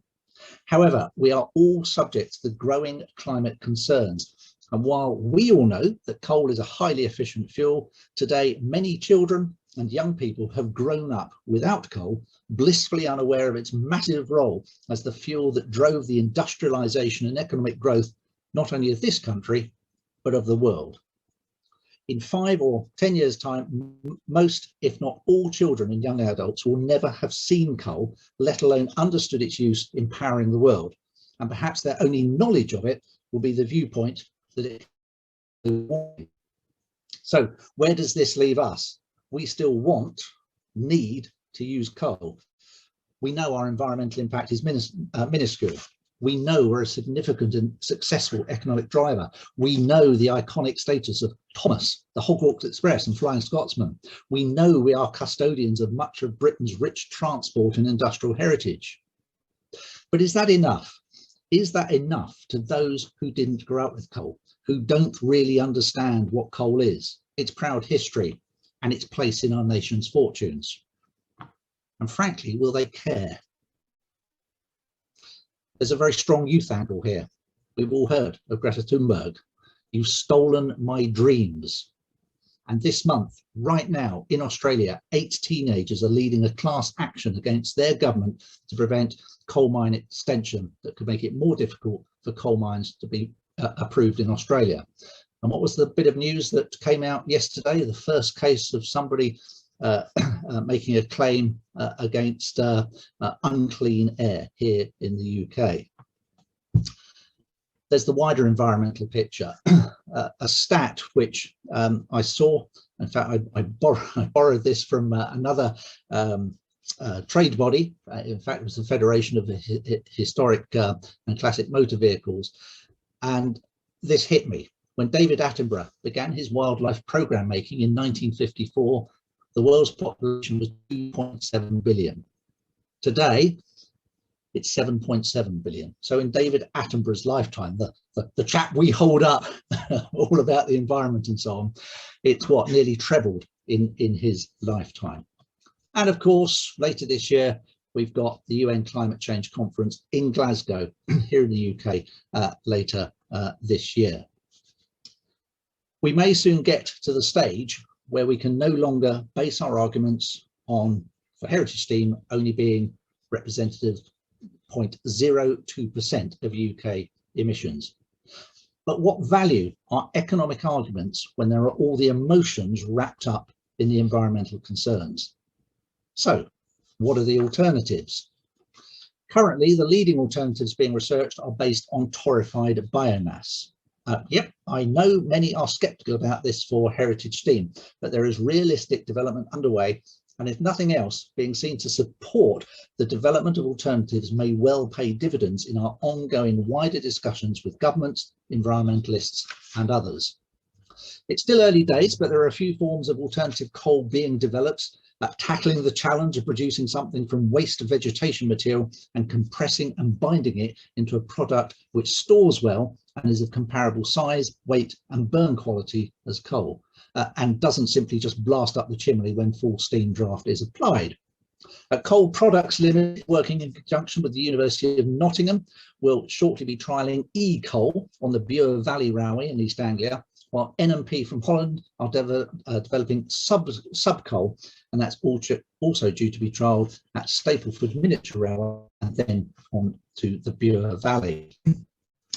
The most promising is biocoal, being developed at the University of Minnesota in the US in conjunction with the Coalition for Sustainable Rail. And what is unique to the Minnesota project is the briquetting and the blending research that they've been pioneering. This involves the use of extremely high pressures and the use of bindings. Still at R&D stage, and trials have been held up by COVID, but their trials so far suggest that biocoal may be suitable for use with 15-inch gauge and narrow gauge locomotives, and there have been some trials with a larger US standard gauge locomotive which ran well. Still much R&D work to do before any move to scale up production and manufacture at scale to produce supplies in sufficient quantities, but assuming development is successful, this is estimated to be at least 5 to 8 years away. So our challenge is to help move all this development work forward. And earlier this week, the Heritage Railway Association with the National Railway Museum and the Science Museum and Network Rail brought together some of the interested parties to begin looking at how best to coordinate efforts. But overall, where does this leave us? Well, going forward, our aim is to ensure that the coal we put into our historic and valuable locomotives is the best quality coal we can find. We believe such coal is available, but between us, heritage steam and users of other heritage fuels such as the classic and vintage vehicle sector need new thinking, and we must influence governments to ensure we can continue to use our heritage fuels for the long term. I'd contend that heritage steam is an obligation, an opportunity, and a duty. Our obligation is to proactively do all we can to minimise our impact to be environmentally sustainable while still being an economic force and maximising the well-being and community benefits that we offer. Our opportunity is to use our heritage and educational status to explain and demonstrate the use of coal and its place in the world, to become accredited museums and to use coal, even if heritage steam is its only use in the UK, to educate and enable future generations to learn and to experience what coal achieved and to see firsthand why it's no longer in widespread use. Taking this further, as educational charities, could we secure our use of coal for charitable educational purposes? And our duty is to actively investigate sustainable alternatives, to join with others in research and development, taking forward work already underway and seek new possibilities. And bearing in mind biocoal is based on vegetation and plant matter, who knows, we might be growing our own coal in the future. Thank you. Thank you, Steve. That was absolutely fascinating. A superb summary of the current situation and the facts surrounding the coal supply for heritage steam, and very matter of fact and very much appreciated. I'm very glad that we are recording this, because no doubt this will be used for many of us for future reference. We have time for one question, so can I hand over to Emma, please? Yeah, we had a great question from Jonathan Prince saying, given the entire country must reach net zero regardless of economic and cultural benefits, how do you see the medium to long-term situation? If coal is going to be used, who will bear the large costs of fully offsetting those emissions? Heritage steam, and from my perspective, heritage railways, as I said, we've been impressing upon our members for at least 3 years to look at mitigation. And that is looking at everything from the North Yorkshire moors. If you remember, I said they're the biggest users of coal. They are in discussion with the North Yorkshire Forestry about 5 square miles of new forest as a carbon offset. Heritage railways, as I said, they're long green corridors. They have a lot of opportunity to mitigate emissions on their own sites. There's all the obvious stuff. There's huge numbers of workshops and buildings, so there's all the solar and so on and so forth. But moving forward, it is probably, or quite possibly, the alternative use of coal, biocoal, whatever, which is from plant matter. Plant matter would decompose and release CO2 gases anyway if it is just left to decompose. So it is using that on a sustainable basis to replace a new source, as in fossil fuel being redug out. So it's using an existing source of fuel which would emit carbon anyway. No, thanks, Steve. That's been a really useful addition to the day so far. Thank you. Thank you very much. Just to remind people, if you have any burning questions, pun intended, you can save them for the panel discussion after lunch. So we are moving on now to Dr Becky Peacock, who is the Museum Director at the Museum of Scottish Railways. And Becky is going to talk to us on a presentation titled, Is It That Bad? Where are we in the climate conversation and what do we see as our role? So looking forward to hearing what Becky has to say. Take it away, please, Becky. Can everyone hear me? Yes, we can hear you. Cool.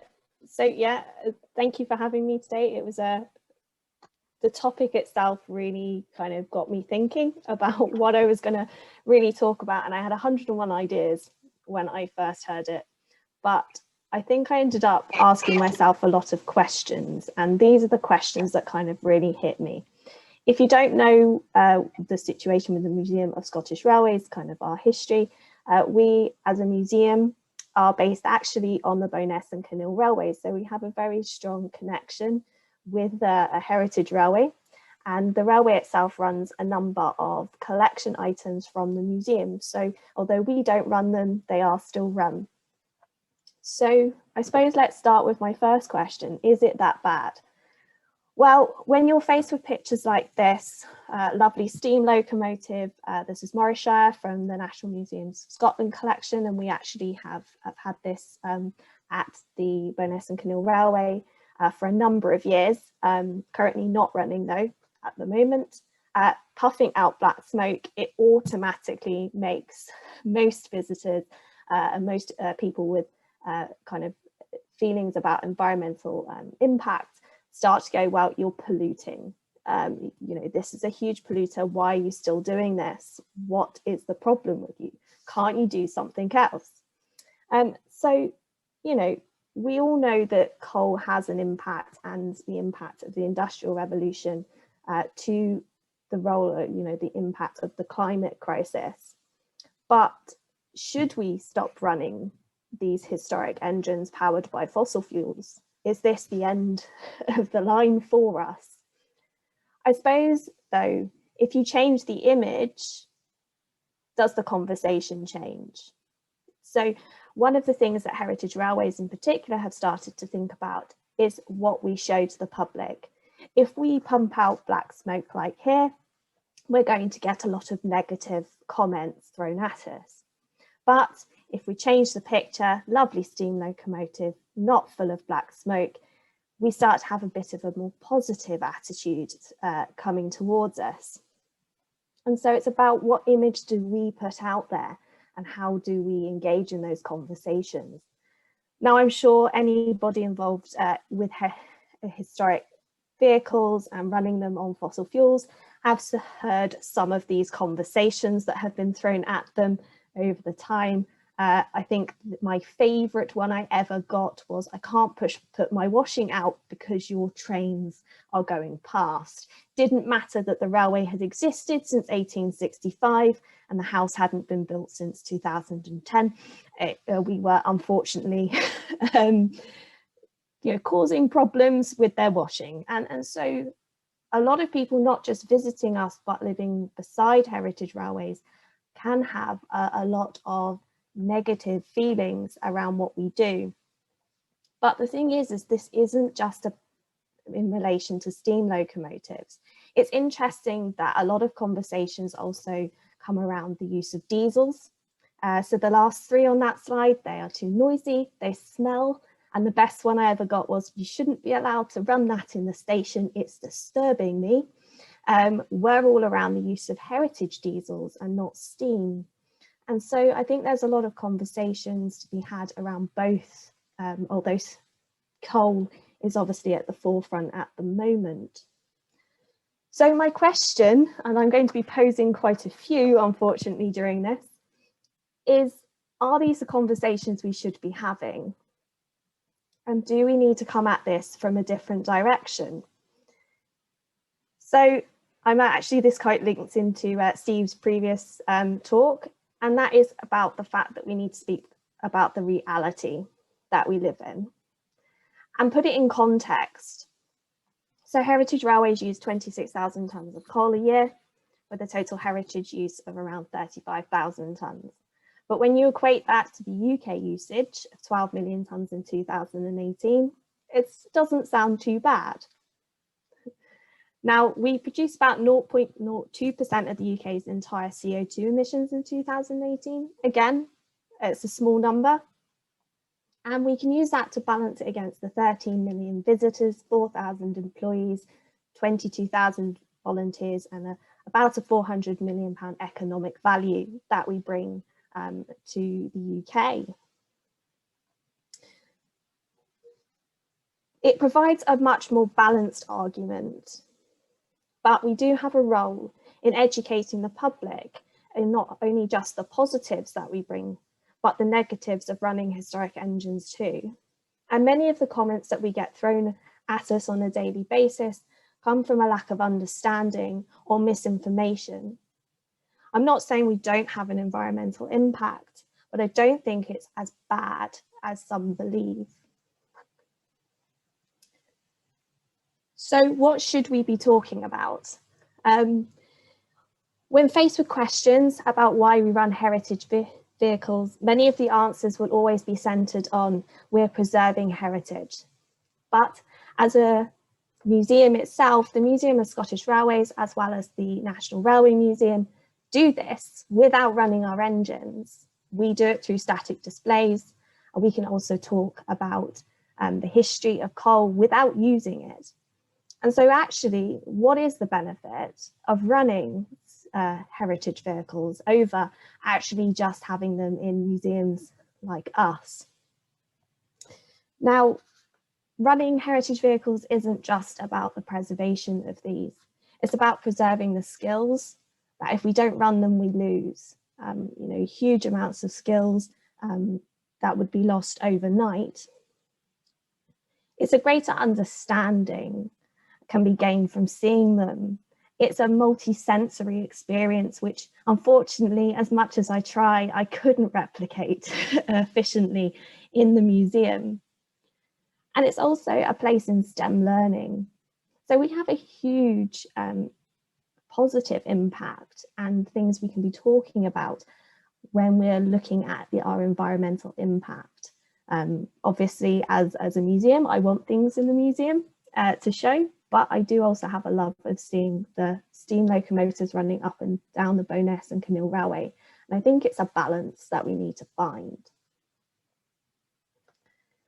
So one of the ways that we can start the conversation is by looking at what we're doing already. So firing and driving techniques.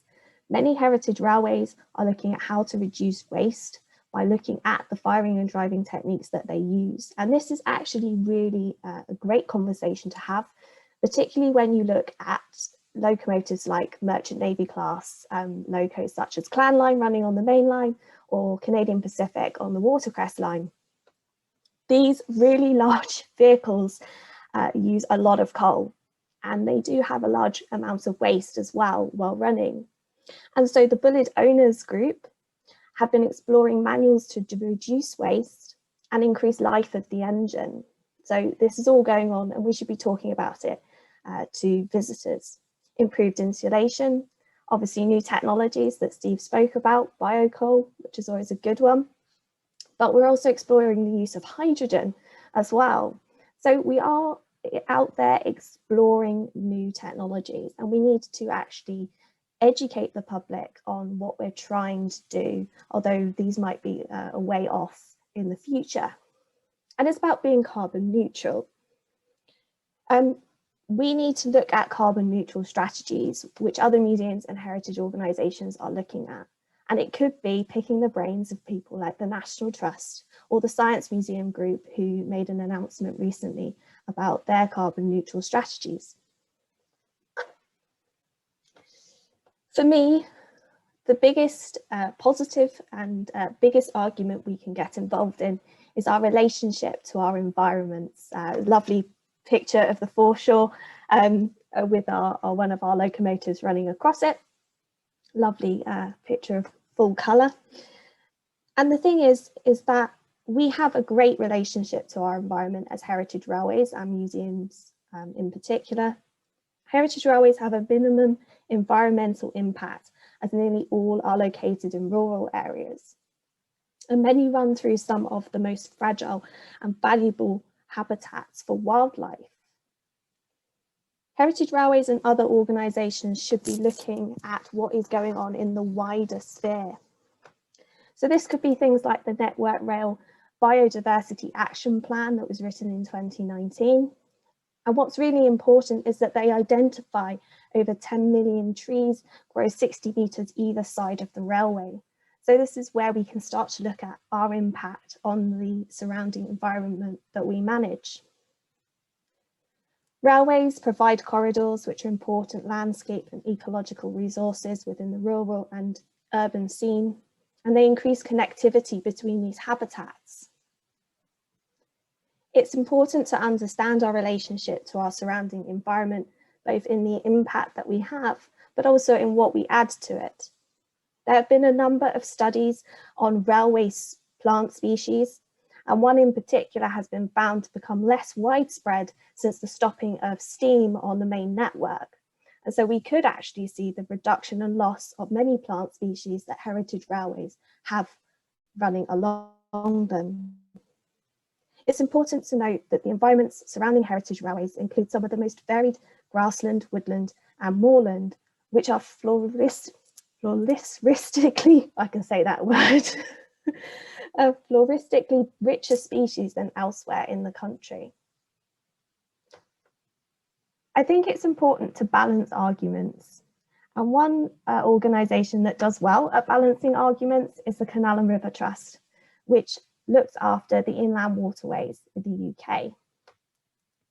Now, this is a lovely picture of the Shropshire Union Canal, just outside of Ellesmere Port, which I used to work for the National Waterways Museum, which sat at the end of this lovely canal. And this photo was taken during lockdown. You can see it's a lovely and pristine canal system at the time. Now, the Canal and River Trust actually balance the arguments very well. They look after these inland waterways, but they also manage and care for over 70 historic vessels and still run a number of these vessels along their network. So these things are sometimes not lovely little narrow boats, as we might assume. This Basuto, this is a Clyde puffer, so this is run off a steam boiler. Seen a few better days, is under restoration. We have Cuddington. This is a wonderful ICI vessel. It's a very large diesel engine. This was actually run as a trip boat. I don't know how logistically, but it was run as a trip boat until 1999. And then I suppose the more typical thing that you would assume as a working engine on the canals is this lovely Josher named Shad, which has a lovely Lister engine inside it. They reduce the environmental impact of running these vessels by collecting contaminated bilge water and dealing with it off-site, regular maintenance so that we don't leak oil into the canal system, and planned running so that we only run them over set days. But there's a reality. Now, having said that I took this photo during lockdown, after lockdown was lifted, this isn't what the canal looked like.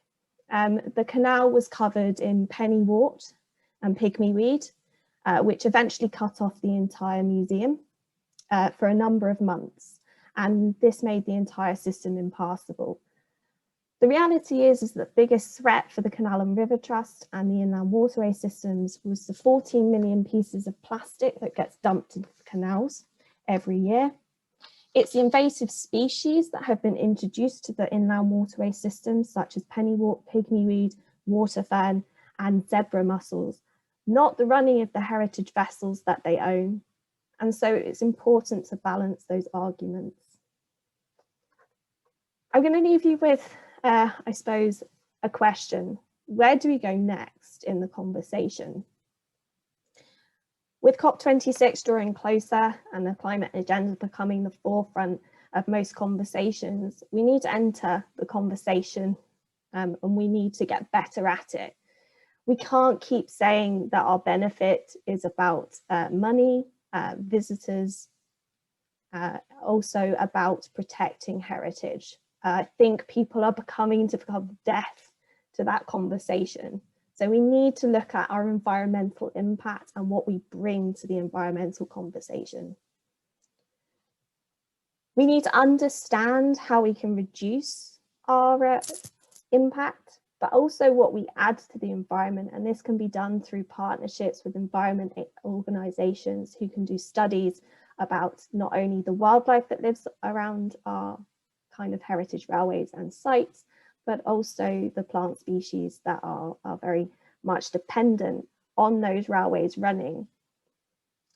We need to educate the public and make sure we provide balanced arguments. It can't always be about the negative and it can't always be about the positive.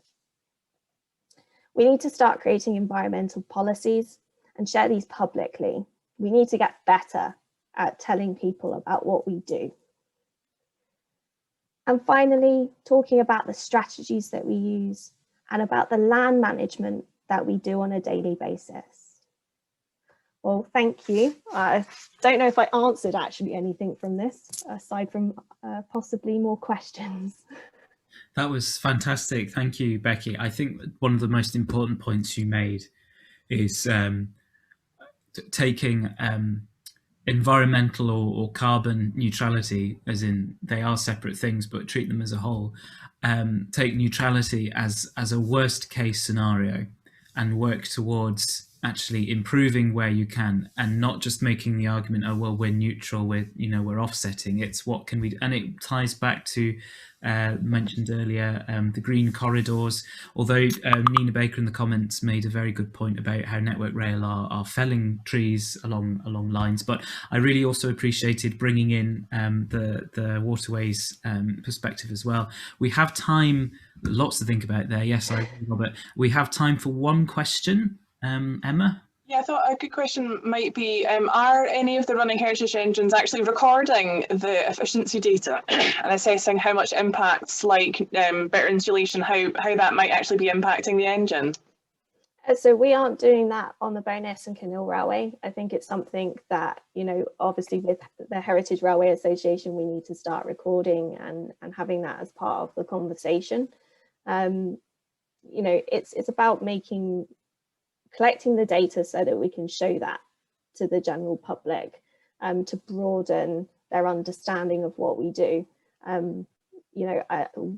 Our visitors who remember steam are unfortunately dying out, and so the visitors we're left don't understand the romance around steam or the nostalgia that kind of has. And so we do have to become very aware that we need to link into what's important to them.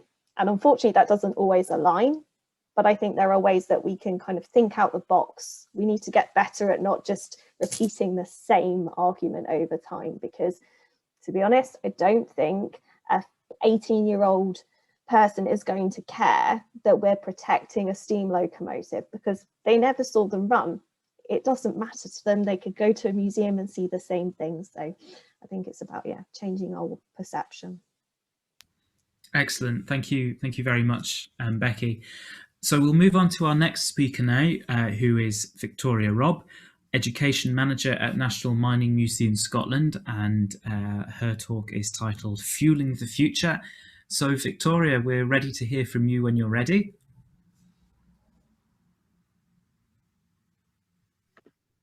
Thank you. Can everyone hear me okay? We can hear you fine. Go ahead. Thank you. Well, hi everyone, and thanks again to Matthew and the STIC committee for inviting me to speak today. Typical teacher, I'm afraid, I'm going to ask for a tiny bit of interaction. Nothing scary, don't worry. I don't have any arts and crafts at hand, but if you could simply put up your hand for me if you have ever held a piece of coal. Well, I can't see half of you, but I'm presuming basically all of us.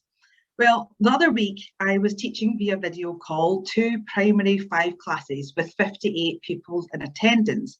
I asked them to put up their hands if they had ever held a piece of coal. Not a single hand was raised. I've called our presentation today Fueling the Future because our museum's mission is to preserve and promote Scotland's mining history and heritage for current and future generations. The only way to preserve this past industry is to make it relevant for today's audiences. Fewer and fewer schools are talking about coal or mining history, but every single school in Scotland is talking about learning for sustainability and climate change. We can no longer just tell the story of coal, therefore we must tell the story of energy. So National Mining Museum Scotland is based at the Lady Victoria Colliery. We are a 5-star visitor attraction in Newton Grange, Midlothian. The Lady Vic has stood the test of time. Opened in 1895, she witnessed the rise and fall of Scotland's coal industry. Since the Industrial Revolution, we've gotten most of our energy from fossil fuels. As we know, burning them releases greenhouse gases. While we no longer have any deep coal mines in Scotland and no coal power stations, coal, from extraction methods to burning it for energy, has had a significant impact on climate change and our environment. It is only right, therefore, that this aspect is part of our narrative as well. Now, as I'm in front of an audience who like big engines and cannot lie, you get a gold star if you laughed at that really bad joke. The winding engine was installed at the Lady Vic in 1894. At the time, it was the most powerful in Scotland at 2,000 horsepower and was in operation right up until the colliery closed in 1981. It was built by Grant Ritchie & Co and designed to lift a payload of about 10 tonnes. A complete wind from the bottom to the top of the shaft took 48 seconds. They slowed it down when the kgs were carrying the men to 1 minute 52 seconds. But even at that, as Andrew, who's photographed here, likes to remind me, you still got a bit of an upset stomach from the experience, shall we say. The winding engine was converted to an electric motor, but for a long time it was supplied with steam from 6 Lancashire boilers, which photograph here is the Lady Vic boiler house. While we do not actively burn coal on site or run any steam engines anymore, we need to talk openly about our environmental impact of mining, the impact of burning fossil fuels, and the sustainability of our own buildings and site. Our response is ongoing and it covers 3 strands: advocacy, energy efficiency, and education. I'm going to whiz by most of these strands, but I wanted to point out some changes that we have underway right now. So firstly, being our new master plan, a new 10-year master plan. This is a multifaceted document, but it is embedding environmental sustainability in our governance and management. And another energy efficiency element has been, thanks to a grant from MGS, we've recently updated our outdated and expensive halogen lighting to energy efficient LED lighting. So pictured here is some of the new lights at the pit head and in the powerhouse.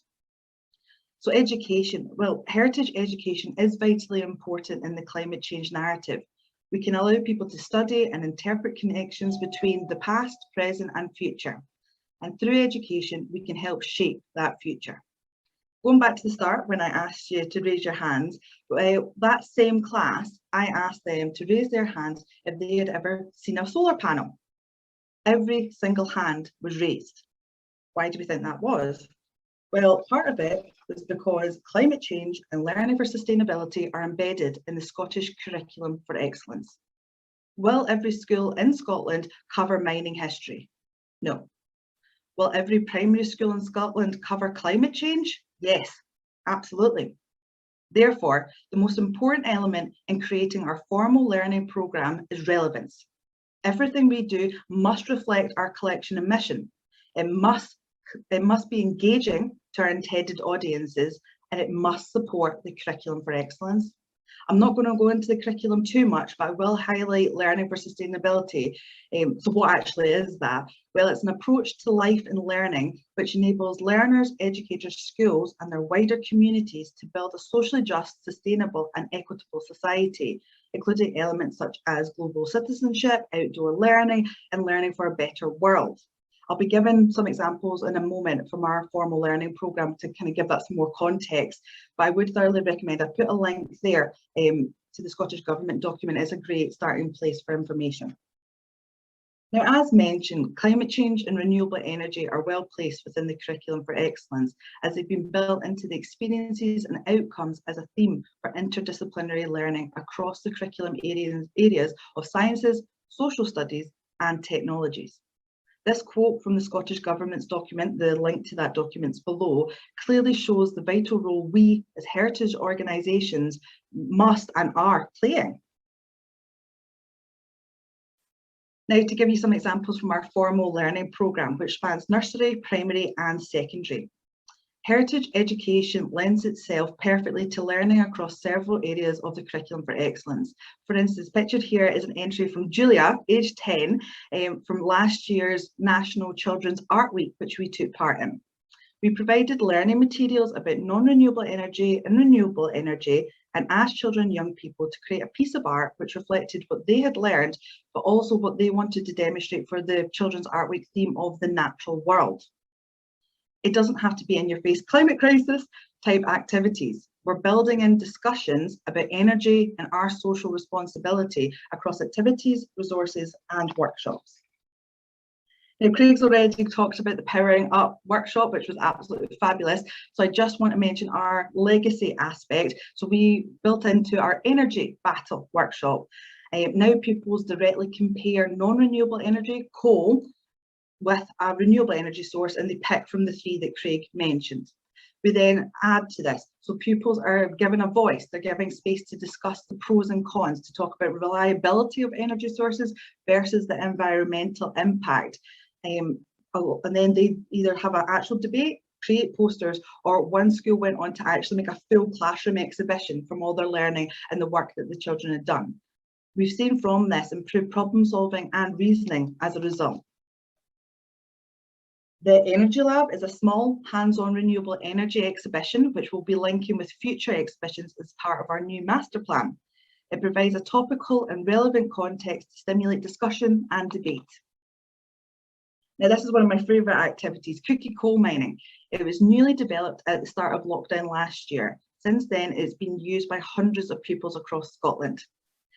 Pupils are given 2 cookies, which is their land. The chocolate chips represent the coal, and their mining equipment is toothpicks. It is a cross-curricular activity, so some of the elements include looking at mining techniques, so social studies, looking at mining techniques such as open cast, so they'll look and is it easier to extract the chocolate chips, the coal, from the surface of the cookie or from inside the cookie.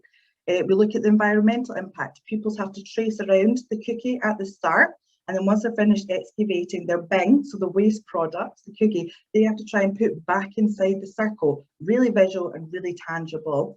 And then finally, there's an element of maths in there. They have to calculate their profit and loss. So how many chips, how many bits of coal have they extracted? What's the profit they've made against the loss of the mining equipment? Did they break any toothpicks, for instance, and have to replace their mining equipment?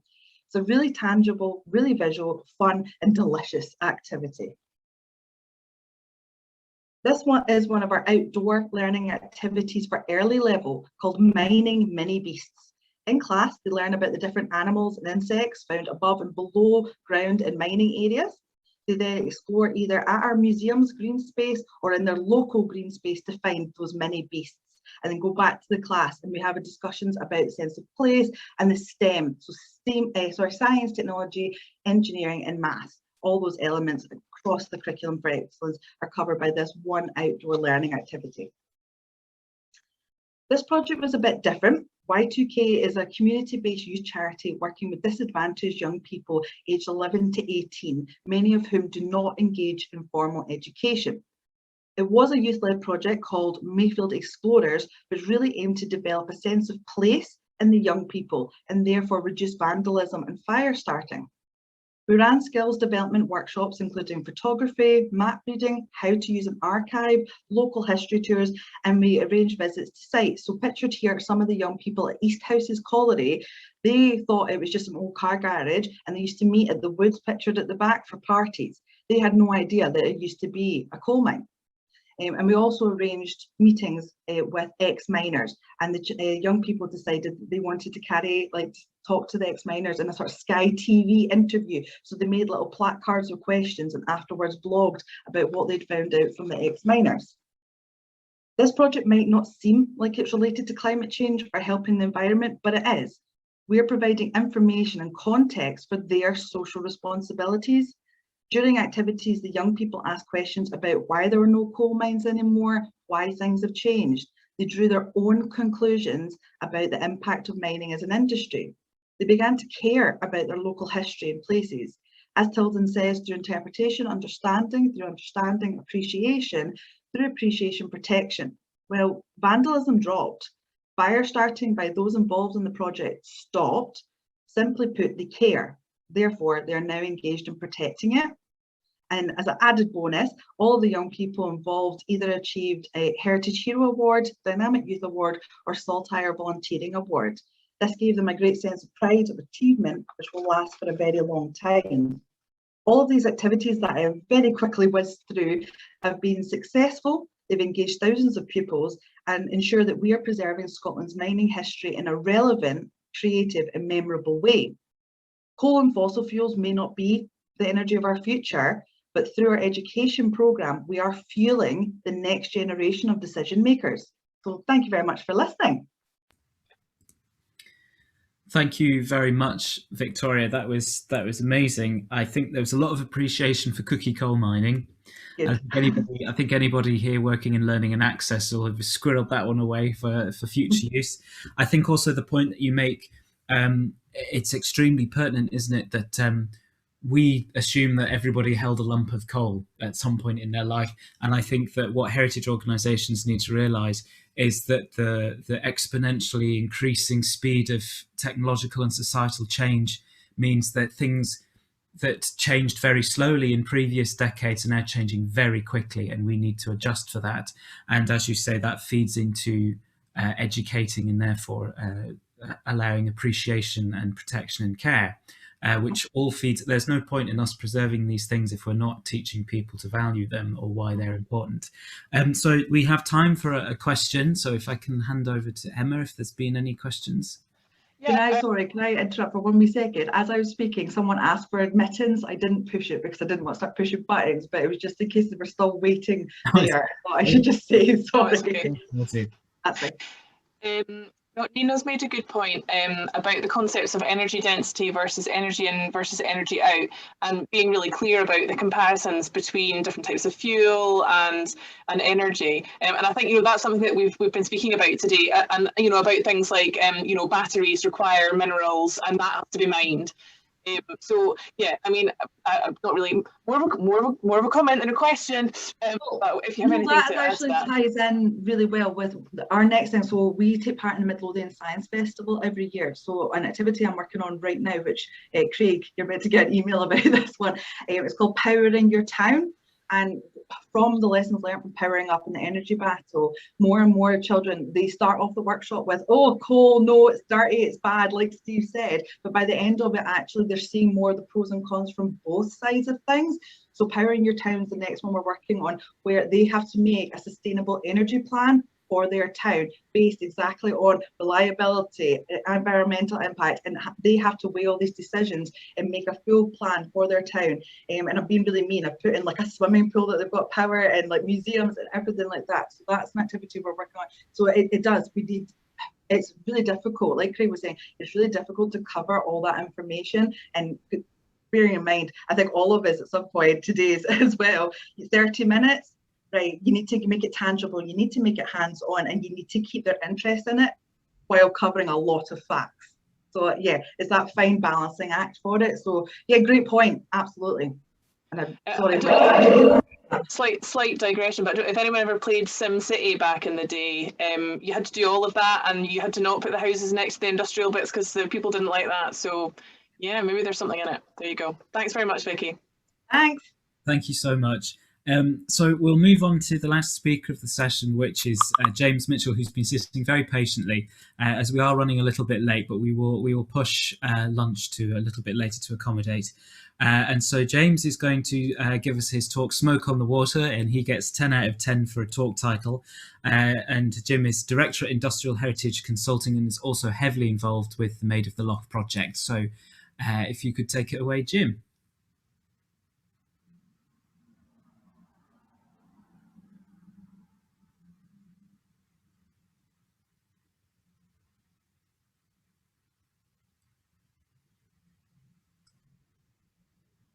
Okay, can you hear me? Yes, we can hear you. Good. Yeah, as Matthew was saying, I got hooked on the title, so I looked for song titles for every slide, but I probably failed miserably. Yeah, as Matthew said, I'm also, as a consultant heritage engineer, I'm also the Director of Engineering at the Maid of the Loch, so I kind of picked out the Maid of the Loch as a kind of, that was a vehicle for what I wanted to talk about. Back in the day, we all accepted that atmospheric pollution was a part of life. And if you look at all the people on the top deck here of the Maid in its heyday, they weren't too worried about the sulphurous fumes that was dropping on top of them from the boiler for the steam engine.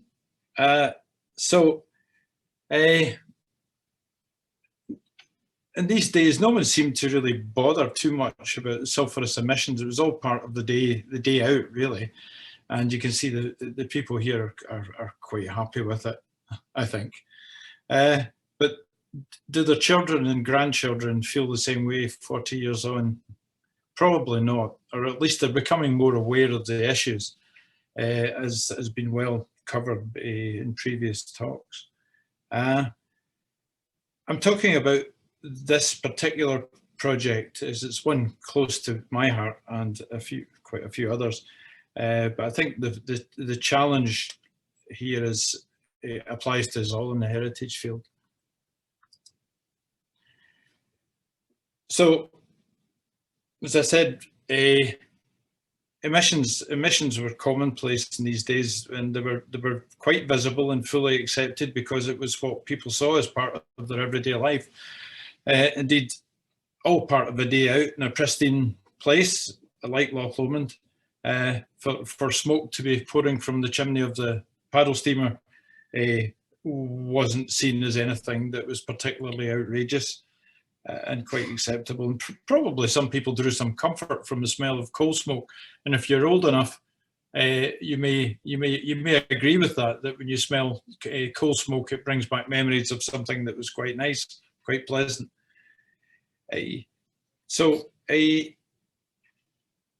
Back in the day, the Maid of the Loch never actually burned coal. She did burn coal in her galley, surprisingly, but she always had a heavy oil fuel boiler.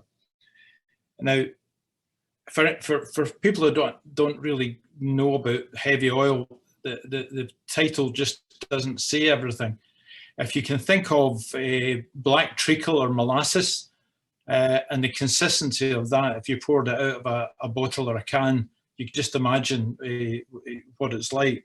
It was so thick and heavy that it had to be used with a steam heater to make it thin enough to be able to flow through the burners into the boilers.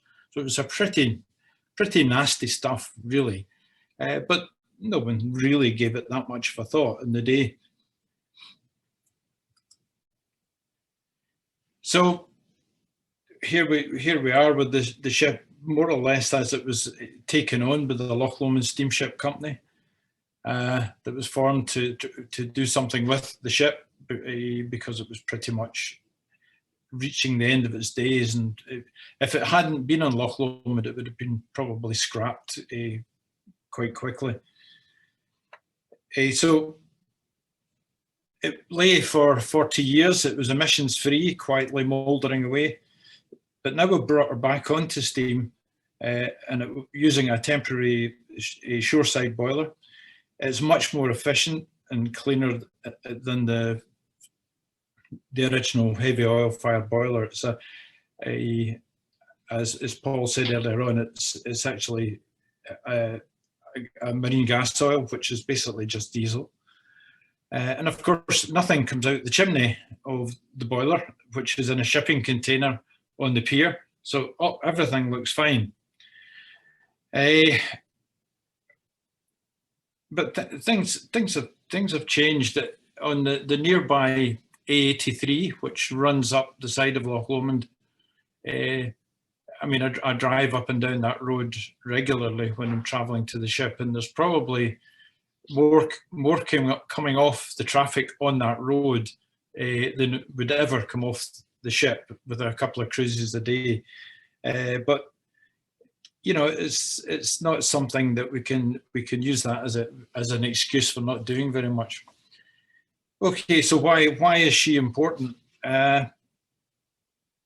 Well, we believe, as everyone does, that because it's our heritage asset and we're very protective of it, and that it's uniquely important. Or if we try to be more objective, that the heritage emissions are relatively small, as has been argued earlier, in the great scheme of things, and the purpose they serve justifies the social history and the engineering history that's embodied in the ship.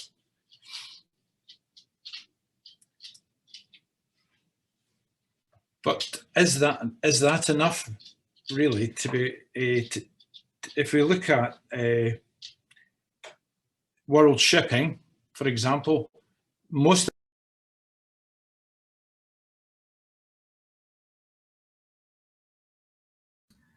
Jim, you've just been muted. Can I ask you to just unmute yourself, please?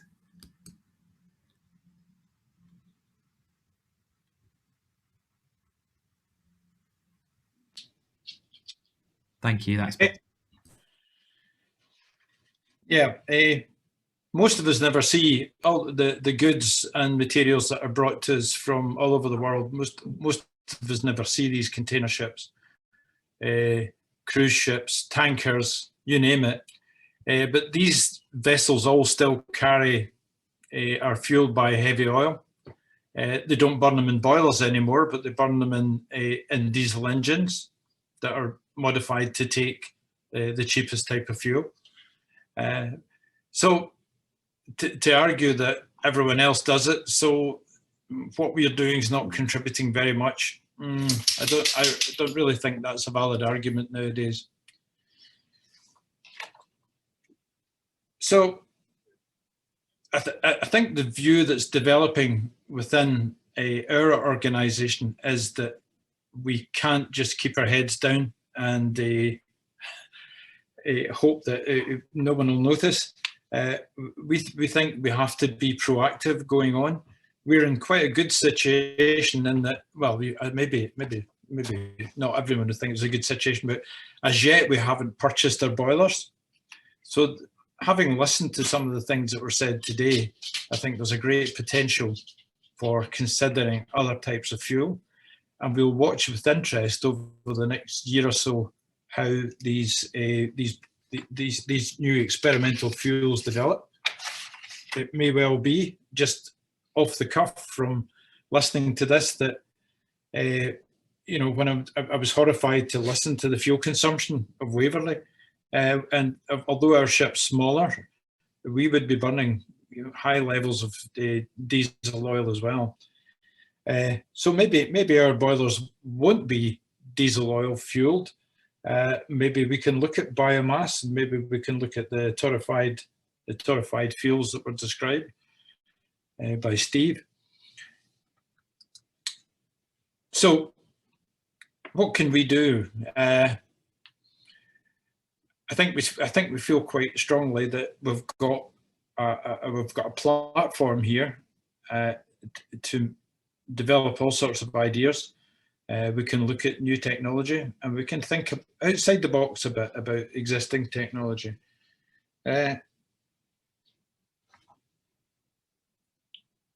Coal and oil-fired boiler operators they have to look at cleaning up their act beyond and ahead of legislation, particularly when the heritage organisation is subject to governance by local authorities. In our case, we are actually governed by a national park, which is also the planning authority. We're actually on a reservoir operated by Scottish Water, and we're obviously governed by the Scottish Environmental Protection Agency. So we've got a lot of boxes to tick. So I think it's really important for us that we are proactive in what we do. Now, there's quite a few avenues for us. This is an image of the boiler that powers our steam winch. We've got a steam winch, which is the only one in the Northern Hemisphere, I keep telling people, I think. So it's quite unique. It's the only operating stationary steam engine in Scotland, unbelievably. So this is burning diesel oil as well. Originally it was coal-fired, but it's now burning diesel oil. So this is quite an old boiler. It's 1953, although it's still in a remarkable condition. It's just had a bill of health, technical bill of health for the next 14 months. There's lots of things we could be looking at. We could be looking at a biofuel, although I do have concerns about the way biofuel's going these days, because of I think rather than just recycling oil, now some countries are going over to producing it in quite a large way, using things like soya and whatever. So there's good land for agriculture being turned over to produce biofuel, which is a bit worrying. We can look at carbon offset. It's something else that's quite concerning, because the big companies around us can buy their way out of trouble by carbon offset. But I think if you take carbon offset as local as you can, and a good point was made about the North Yorkshire Moors Railway planting trees locally. That's something we can think about in the national park, which we'll be sailing upon. That's a role we can play, and there's no harm in blowing your trumpet about doing these things to help win people to your side. So these are some of the ideas that we've been brainstorming at the moment. We're looking at steamships have always operated as economically as possible. When you recycle the water, a steam locomotive obviously it's what we would call a total loss boiler, where your steam's just exhausted to atmosphere. Now, there were examples in locomotives built in Scotland for South Africa where the steam was condensed in the tender and recycled because of the water shortages on the route that the locomotive ran upon. But a steamship has always done that. Where it runs on salt water, obviously, that you can't use the salt water through the boiler again, and Waverley's in that situation. We're not in that situation because we're running in fresh water, but we still use that system. Whereas the exhaust goes through a condenser, the condenser water is kept as hot as possible, and it's put back into the boiler to save the amount of fuel needed to bring it back up to steam. But I think, you know, we've been looking at it, we've got it working the way it was working, we've got it operating the way it should, but I think we can improve it. I think we can use the recycled steam, if you like. We can put it to much more efficient uses. We can use it to supplement domestic hot water, to heat domestic hot water, and we can use the steam to preheat the feed water to the boiler. So there's lots of technical tweaks we can make. As I said earlier, we can collaborate with the National Park on energy conservation and green projects. When we're in the position to do that, we're just a bit away from that at the moment. We're looking at a couple of interpretation projects around the stocks at the moment. One of them is we're considering putting back the old railway station that was on the pier to become a kind of interactive facility for people to come and learn skills and to learn about what we're doing and about conservation projects. So all these things we can do. The station project, we hope to make sure it's environmentally sustainable in the way that it's built and in the way that it's operated, in, you know, using heat pumps from the loch or whatever to provide the services for the building. So lots of ideas to knock around. One of the ones that we have been talking about, and there's quite a few people that are involved with the ship that are enthusiastic about it, is what they call exhaust gas scrubbing. Now, this is something that could be done in all sorts of situations, not just on ships, but obviously not in a steam locomotive very, very easily. You're talking about on say a large container ship, you're talking about a $5 million installation. And I don't think we can move to that, but most of these systems are actually installed within the funnel of ships. They could be installed in museums where you have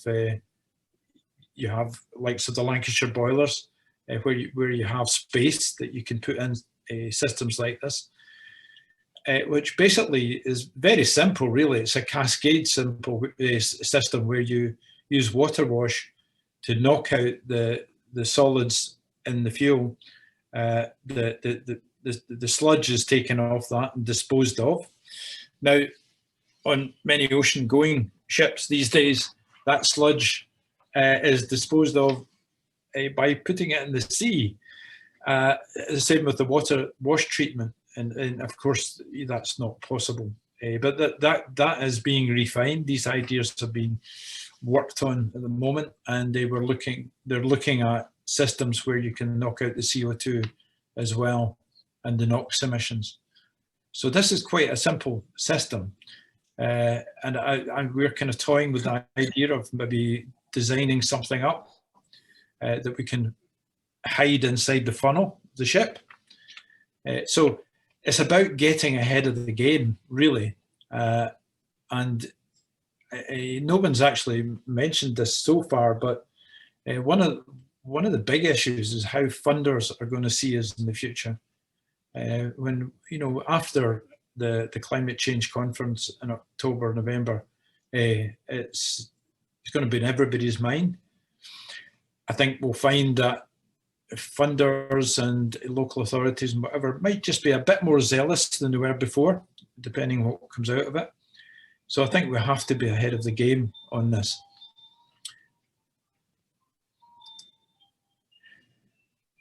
So this is as ever hopeful. This is from the first slide, which was before the war, to this one, and hopefully we'll be there soon. I think we have to do what we can about offsetting and try and keep it as locally as possible, and not use it as some kind of cop-out. We're not a wealthy, no heritage organisation in the country is wealthy, if you could put it that way, but we have to demonstrate that we're doing our best to keep our offsetting as local, and make sure everyone knows about it. So that's about as much as I've got to say. I think I better not go on because I know we're running over in time, but I think mitigation is the answer for us until new technology comes along, and we can look at new ways of making steam. And I've learned quite a lot today actually about the biocoal experiments and the torrefied fuel experiments in the States, and it's something we'll certainly look at. It may not be practicable, but our kind of aim at the moment is to mitigate, but we may be able to go further than that in the future. Super. Okay, that's me. Thank you, Jim. That was fantastic. I think you're the first person to mention, as separate from advances in fuel, technological advances in managing emissions in other ways. And I think that careful application to heritage engines is something that we may all have to end up looking at. I do know that there are many that would, find that anathema to put anything not original especially into a steam system. But I think that's a very reasonable thing to do, especially if it can be done carefully and sensitively. And of course, it would only be the next logical step for many from, for example, for engines that run from more efficient boilers, modern boilers, that kind of thing. So we have time for a question. Emma, do we have any burning questions in the chat? Well, lots of chat and lots of comments and questions. One that might be quite interesting is Christopher Allen said, Sir Walter Scott used biodiesel, but the boilers failed, and I'm not sure where they are. Anybody know? In the US, some steamships are looking at saving the making the engine static and using alternatives such as battery and electric. I don't know if you've got any comment on that, Jim, about either of those issues. Yeah, what they did to the Sir Walter Scott, they basically, it was coal-fired up until not that long ago, and the idea of keeping it coal-fired was because if it actually sank, it wouldn't pollute the loch. If it had been oil-fired back in the day, it would have polluted the loch quite badly. They converted over to coal, to oil from coal, because they put in a new treatment station about 30 odd miles away before the water arrived in Glasgow from the reservoir. So I don't know if they did the right thing. I think they would have been better sticking to coal all in all. but they have converted to diesel and taken some of the magic away from the ship. There's no doubt about that. What was specifically the question about that again? Tell me about the Sir Walter Scott.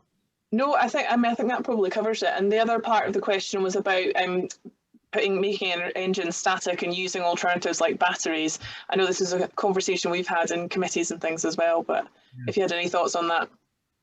Yeah, it's interesting because the Science Museum in Manchester, I'm involved in a project there just now, and they're doing away with a gas-fired steam boiler that's actually not that old, and they're putting in an electric boiler, which is pretty groundbreaking because it costs about 5 times more than the gas boiler cost to buy and install.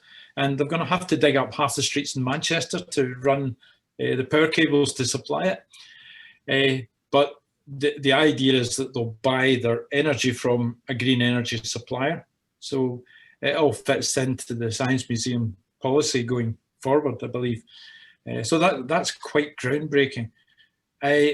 To turn an engine over electrically, a steam engine, yes, it does demonstrate the workings of the engine, but it doesn't have that extra magic and doesn't really demonstrate what it's about. Fantastic. Well, thank you for your contribution, and very much appreciated, and so many questions. Now, we are running quite late, so what I propose that we do is that we break for lunch now until 1 o'clock, which is shorter than scheduled, but still enough time to hang out the washing and boil an egg. And we will start again at 1 o'clock this afternoon for our panel discussion, and from which will follow the STIC annual general meeting if anybody fancies hanging around for that.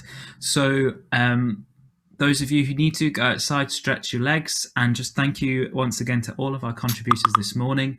The chat's been pinging the whole morning. It's been excellent to see people sharing ideas, and we will see you again shortly. I'll kick off with our first question. If I can just bring that up now. So, this is a big one. So, bearing in mind that until a few years ago, plastic was socially acceptable, but single-use plastic is now increasingly socially unacceptable, does the panel think that in the near future, as we decarbonise, the public might see even heritage use of fossil fuels as socially unacceptable, and visitors will increasingly turn away from attending such events, demonstrations, vehicle trips, or other fossil-fueled experiences? Well, that's a nice big one to chew on. Off the bat, does anybody have any comments on that one? Steve, yes, please go ahead. That is exactly what we're concerned about, which is why in my presentation I concluded with the 3 things we have to do, one of which is very much ensuring that we look at the educational use of coal, even, as I said, even if heritage steam coal use becomes the last use of coal in the UK. At that point, we can focus heavily on the very, very minimal use of coal compared to those massive stats that I put up at the beginning of my presentation. It will be, it'll be absolutely minimal. And where it's an educational use, which crosses over what Victoria said and Becky said and so on, it's all about teaching people about its role empowering the world. It's no longer there now, but it's that allowance, that one last bastion for educational charitable purposes to display its use alongside all the other economic benefits. But that is what we are focusing on, and that is what we, certainly as the HRA, and I think another number of other similar trade associations, are now very much focusing on. Yes, thank you for that. It's really nice to see that already all the disparate presentations are all starting to weave together and come to similar conclusions from different angles. And I agree that it's weaving in with museum education and the fact that now it's not enough to say, oh, well, we're preserving history. Well, why are you preserving that history, and what lessons are you trying to learn from it? Or at least that's the justification. A large amount of the reason we do it, of course, is for love of the machines, love of the engines themselves, but has already been pointed out, that's not going to last forever, as the people who associate a romance with them, as Becky said, will, you know, start to disappear. Do any of the other speakers want to jump in on that? Becky and then Philip. Becky, yes, please. I think, you know, we need to really understand how our audience changes as we go on. You know, as I said before, as those nostalgic visitors who visit us because we are a steam railway, we can show them that trip back into the past changes to a younger audience.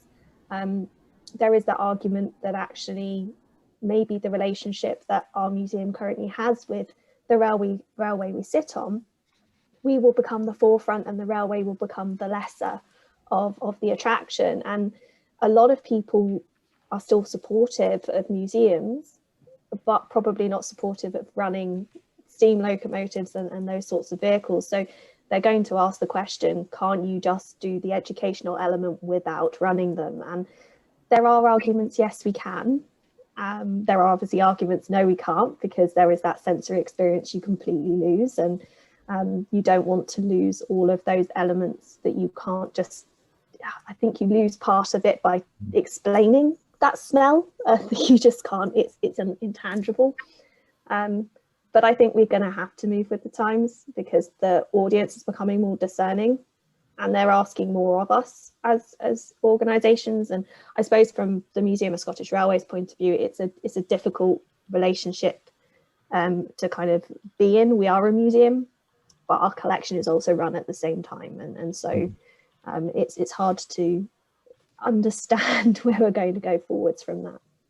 I feel like there's almost a sense of deja vu here from the early to mid 90s with the whole argument within museums about the ethics of working objects. You know, the Ship of Theseus argument, which I think was in 1994. There was a study on that, and I feel like museums generally have moved forward to accepting that having working objects is a necessary and often good thing to do. And you can't always preserve in aspic, as the phrase was, because there are the benefits to running the objects. I wonder if going forward we are going to have the same argument or a similar argument about using fossil fuels, carbon emitting fuels.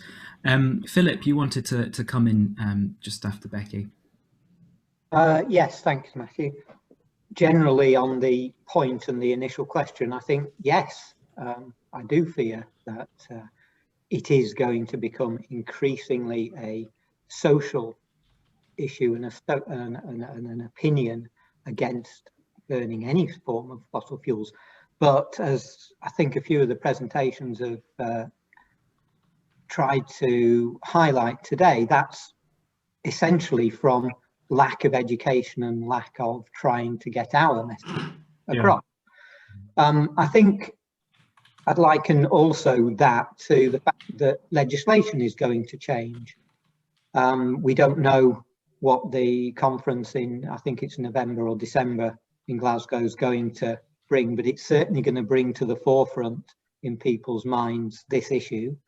And all of the elected politicians who are the people setting the agenda in this country are going to need to be elected by this electorate, and so are going to need to listen to the popular views coming out of that. And I'd liken it to what I was trying to say in the presentation about the way our environmental officers, for instance, interpreted new rules that came in 1993. And after long-running battles with them, those same rules, which haven't been amended, were much easier for us to live with through the 2000s. And there's no reason for that except different people's interpretation of the current legislation. So I think more than the worry about the popular view leading to people not visiting, I think it's the popular view leading to rather knee-jerk legislation which would, is the sort of thing that really would put a great difficulty on using fossil fuels in heritage, or certainly in my case, in a local authority scenario. Yeah. Does anyone want to follow that up? I think the the whole misinformation thing, I think Philip touched on it there, that people have to be, well, they have to be educated not to react without thinking. I think one good example is when talking about the Maid of the Loch, we've got we will be operating on a national park. There's already about 10 cruise boats operating who all exhaust their diesel fumes underwater. So there appears to be no emissions, but of course there are emissions. When you have a steamship with a chimney and hopefully no escaping steam, but you do have exhaust because it's quite obvious because you've got a funnel. So people react to what they see rather than to the facts.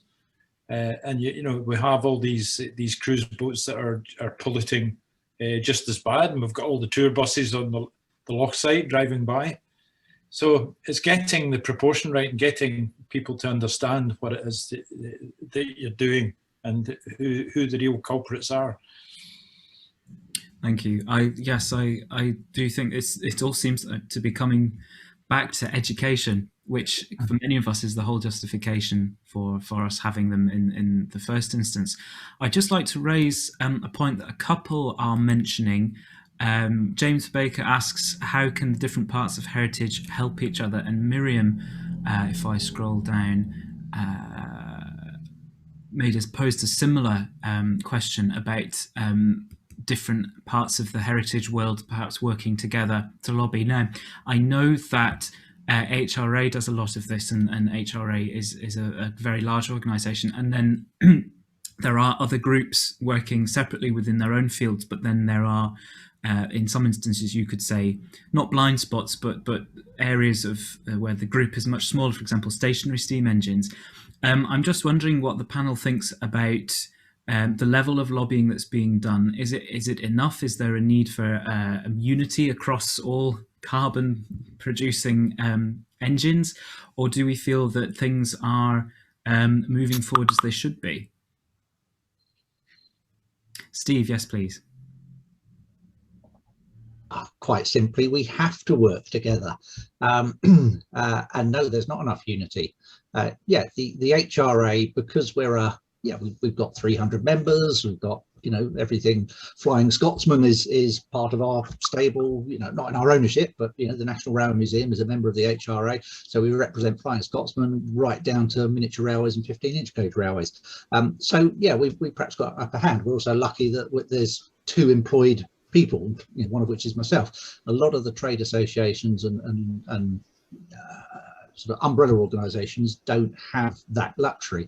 Even today I was reminded on the chat, there's somebody, I think, from the Blacksmiths Association. On my computer I've got a contact with the Blacksmiths Association. We do need to come together, work together somehow. 3 years ago, myself and Dave Smith from the National Traction Engine Trust put together the Heritage Fuels Alliance. That has had some success alongside the HRA. We're sort of going in at both angles to government and so on. Again, it needs to bring more people together. It needs to meet more regularly. It needs to open up the discussion. I have just noticed, if I may, in the chat, somebody has mentioned, there's no real reference to classic cars and commercial vehicles and so on. I absolutely get that. I know, and I said during my presentation, I actually nicked a couple of slide ideas from the Federation of Historic British Vehicle Motor Clubs. They are thinking exactly the same thing, but it does need this coordinated effort.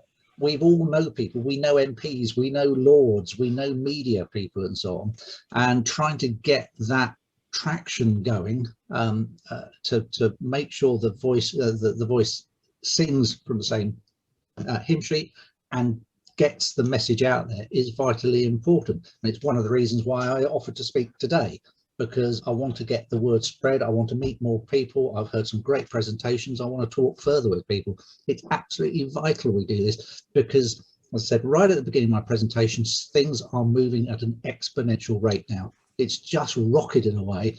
6 months ago, my presentation would have been very different to the one this morning. I've completely overhauled my thought process since effectively that mining decision on the 18th of December last year. I thought, that's it, that's gone. We now have to think very much in a different direction. It's changing very rapidly. We have to speak as one voice. Thank you, Steve. And we're obviously delighted to have you speaking to Stick. And I'm hoping that all the Stickies who wouldn't usually have heard these kinds of presentations, because there are all sorts of people in attendance from all over the world as well. So I do hope that some of this is taken away. And I can certainly have that point, more unity required, as a major outcome of the discussion of today when we do the write-up and release online. Are there any comments onto what Steve's said there? Well, I feel like you covered it and hit the nail on the head, and absolutely, it's just with heritage, I think it's just the different forms of heritage that exist, because even if you took one umbrella term like museums, there's 3, 4, 5 different levels and types of museums, and they don't always necessarily work together. There are structures that often impede them. The decision-making abilities of the people who know about the engines is sometimes far, far, far below what's required. So the expertise at the top is much more strategic, and they've not necessarily been made aware. So it might be something to consider and to take forward.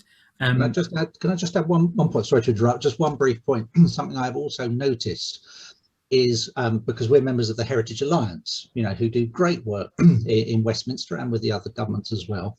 But I've noticed there is a strong preference is the wrong word, it's too strong a word, but it's slanted much towards fixed heritage, buildings, castles, historic homes, and so on, landscapes. There is this term mobile heritage. Mobile heritage, again, itself has to rocket more strongly. We know about the National Trust, we know about English Heritage. How many people know about the Industrial Museum Society, the Steamboat Association, the Heritage Railway Association? We've got to get that message more strongly. And I've said that to the Heritage Alliance, lift us up in importance, because actually we're at the sharp end of some of this. Yeah. I have another question here. So this is quite a juicy one. So talking about changing engines to account for new initiatives. So Alison Wayne commented that operational objects are changeable objects. A key part of their authenticity is that they were always modified, improved and maintained. And to stop this process is arguably to reduce those aspects of their authenticity. Well, I know for a fact that, having watched all these Pathé newsreels about how Glasgow steam locomotives were constructed, within 3 years there was nothing left of the original one. But then there's a comment that counters that from Claire Barrett, who says that when looking at converting and monitoring engines to alternative fuels, we have to bear in mind the footplate experience is different, the schools and the object were altered, and ethically would we treat other historical objects with this degree of revision?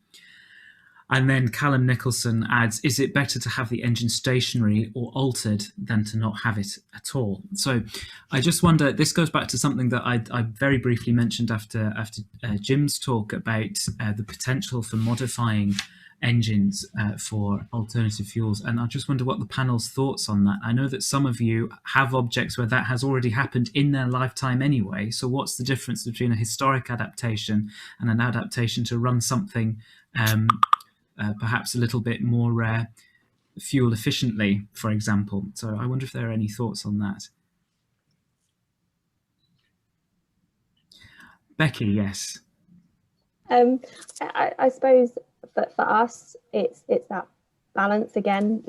As a museum, we are constrained by a number of rules that we have to take into account, and we have to balance that kind of argument if we did look at changing any of the items in our collection to ensure that they could still run but still be have a better environmental impact. What would we be losing of that object by doing that? How will we preserve whatever we take out? Again, space. Museums have a lack of space, and particularly, I suppose, from a railway museum, we definitely don't have space. We have more stuff than anything else. And so it's balancing balancing that. But I think there's some really good work with new builds that are going on.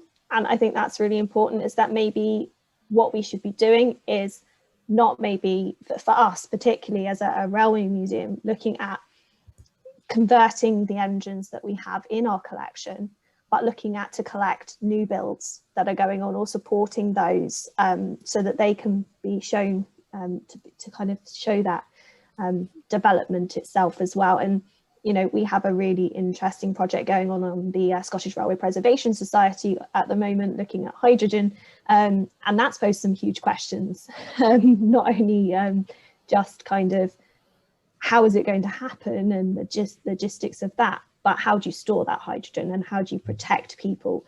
You know, having exclusion zones for that as well, that completely changes visitor experience. So I think particularly new technologies are not always positive. We haven't always thought through what we're going to do, and this project that we're in at the moment has definitely shown that we possibly hadn't thought through all the implications of a modern technology.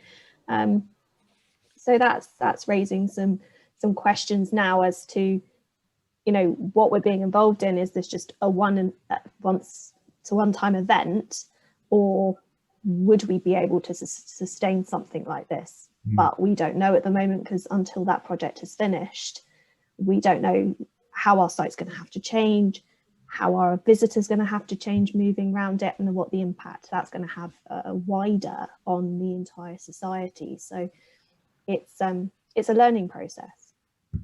Thank you, Becky. And just before we move to Philip again, just in the chat that has come up, what is the justification for spending large amounts of money on new built locomotives, new reconstructions? Well, there is an argument there to be made that you can, from the up, demonstrate them, run them, make the modifications to make them safer or more efficient, without doing what to some might be, you know, seen as heinous, which is to change the actual object itself, although that is a debate that I don't think we'll ever get the answer for. And as somebody points out in the comments, that if updating or modifying historic engines, then architectural rules should apply, which is to make it obvious what is new and what's been replaced. That's in museums, that's standard practice. We all keep track of everything that we've replaced, so we are in line with that. But Philip, you wanted to make a comment there. Yes, thanks again. Well, just from a museum point of view, as an accredited museum, the answer to the basic initial question asked would have to be no, because we cannot change in such a significant way something that is the whole, as I tried to say in the presentation, the unique point of the, in this case, weaving mill, but the static steam generally in the mills of Lancashire, what it does. And just another thought on that, because as Steve had said in his, more heritage rail needs to become accredited museums so that it becomes a stronger body in the first place. And accredited museums such as ours need to join the Heritage Fuel Alliance, because together we are going to be stronger. But also to something that James was saying about putting some form of scrubbing or cleaning of emissions in.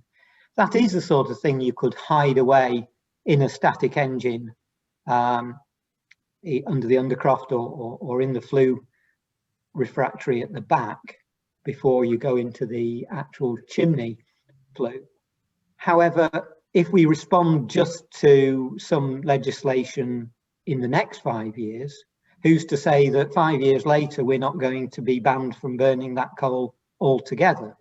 So I think we'd have to be careful what we bend and swayed to do. We will do our utmost to look at alternatives and always have an open mind to different ways of running, but there has to be some elements of red lines, not because we're obstinate, but for the protection of what we're looking after. Thank you.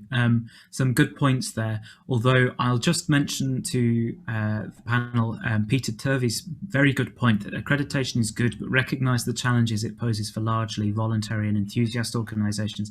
As a chair of a regional forum of museums, which are mostly voluntary run, the amount of tears and hair pulling that have come out of trying to go through the accreditation process, it is better than it was. For at least in Scotland. I'm not. I think the similar things have been done in England and Wales and elsewhere.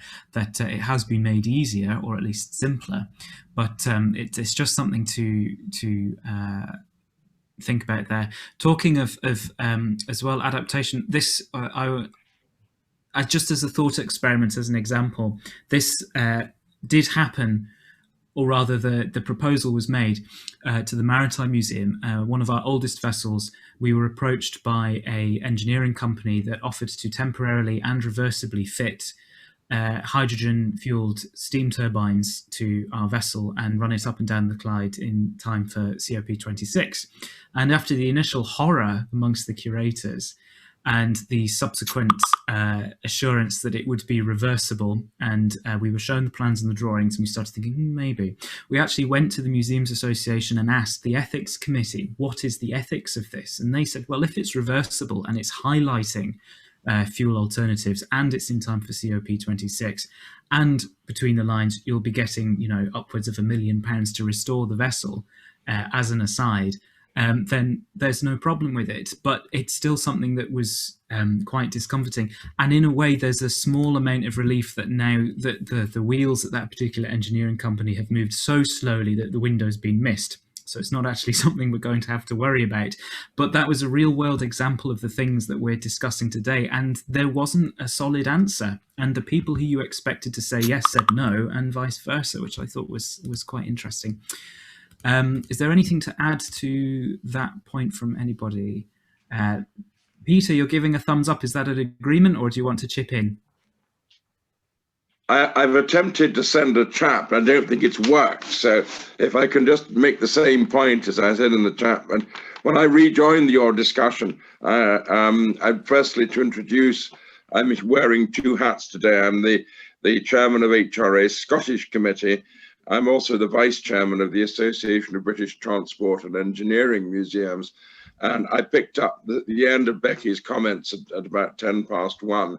A critically important point is that with many heritage railways, which also include more traditional museums in their visiting offer, the entire organization, which I typed out in capitals, is a museum, not just the static bit. So the parent organisation of both the Museum of Scotland's Railways and the Bowness Railway was founded with basically what I would describe as museum objectives in about 1962, and this has been a cornerstone throughout its existence. To take another example, Steve Oates' own home railway, the Isle of Wight Railway, the complete railway is already an accredited museum.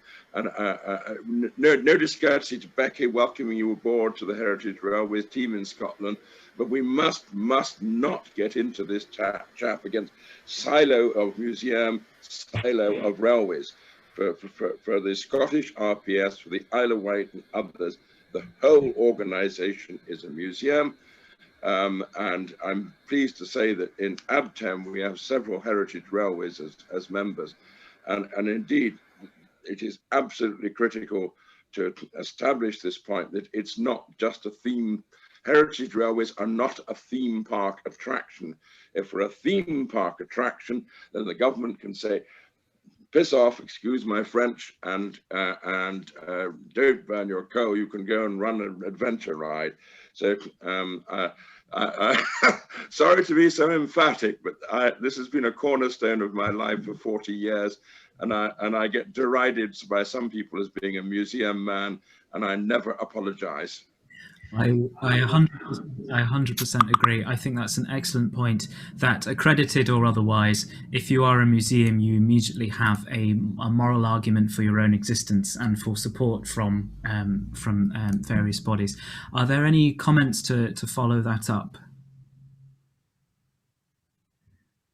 Right, well, I'll just move on to a question that is directed at Paul, if I can just find it.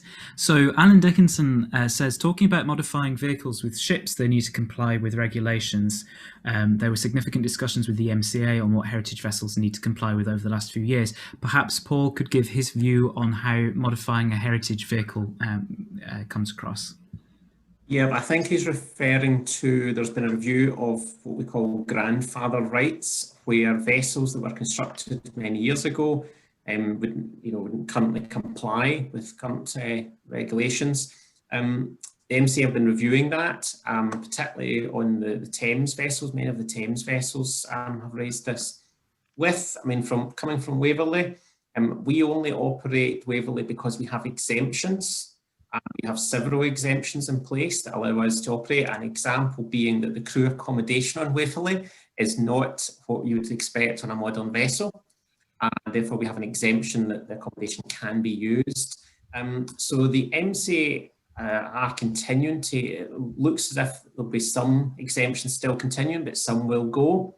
And there is dialogue between the operators and the MCA. So in terms of shipping, so far there has been exemptions. How much of them will continue? For Waverley, for example, there's nothing that has been suggested that would prevent Waverley continuing to operate, as she substantially is. It would be minor on our part, but I don't know, I can really speak for other operators. One of the issues with that, Paul, for the Maid is the fact that it was out of service for 40 years. So we've lost these grandfather rights. The MCA are classing us as a new ship.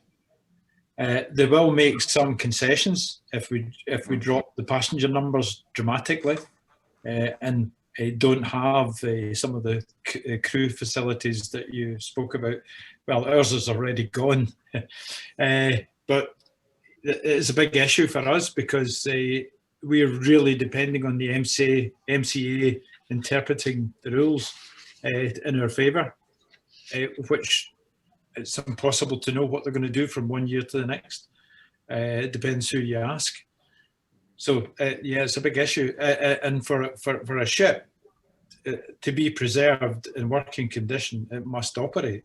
It must be carrying passengers. And that's our big problem. We're probably going to have to go down to something like 400 passengers, which means the ticket price goes up, and it makes your chances of survival even less.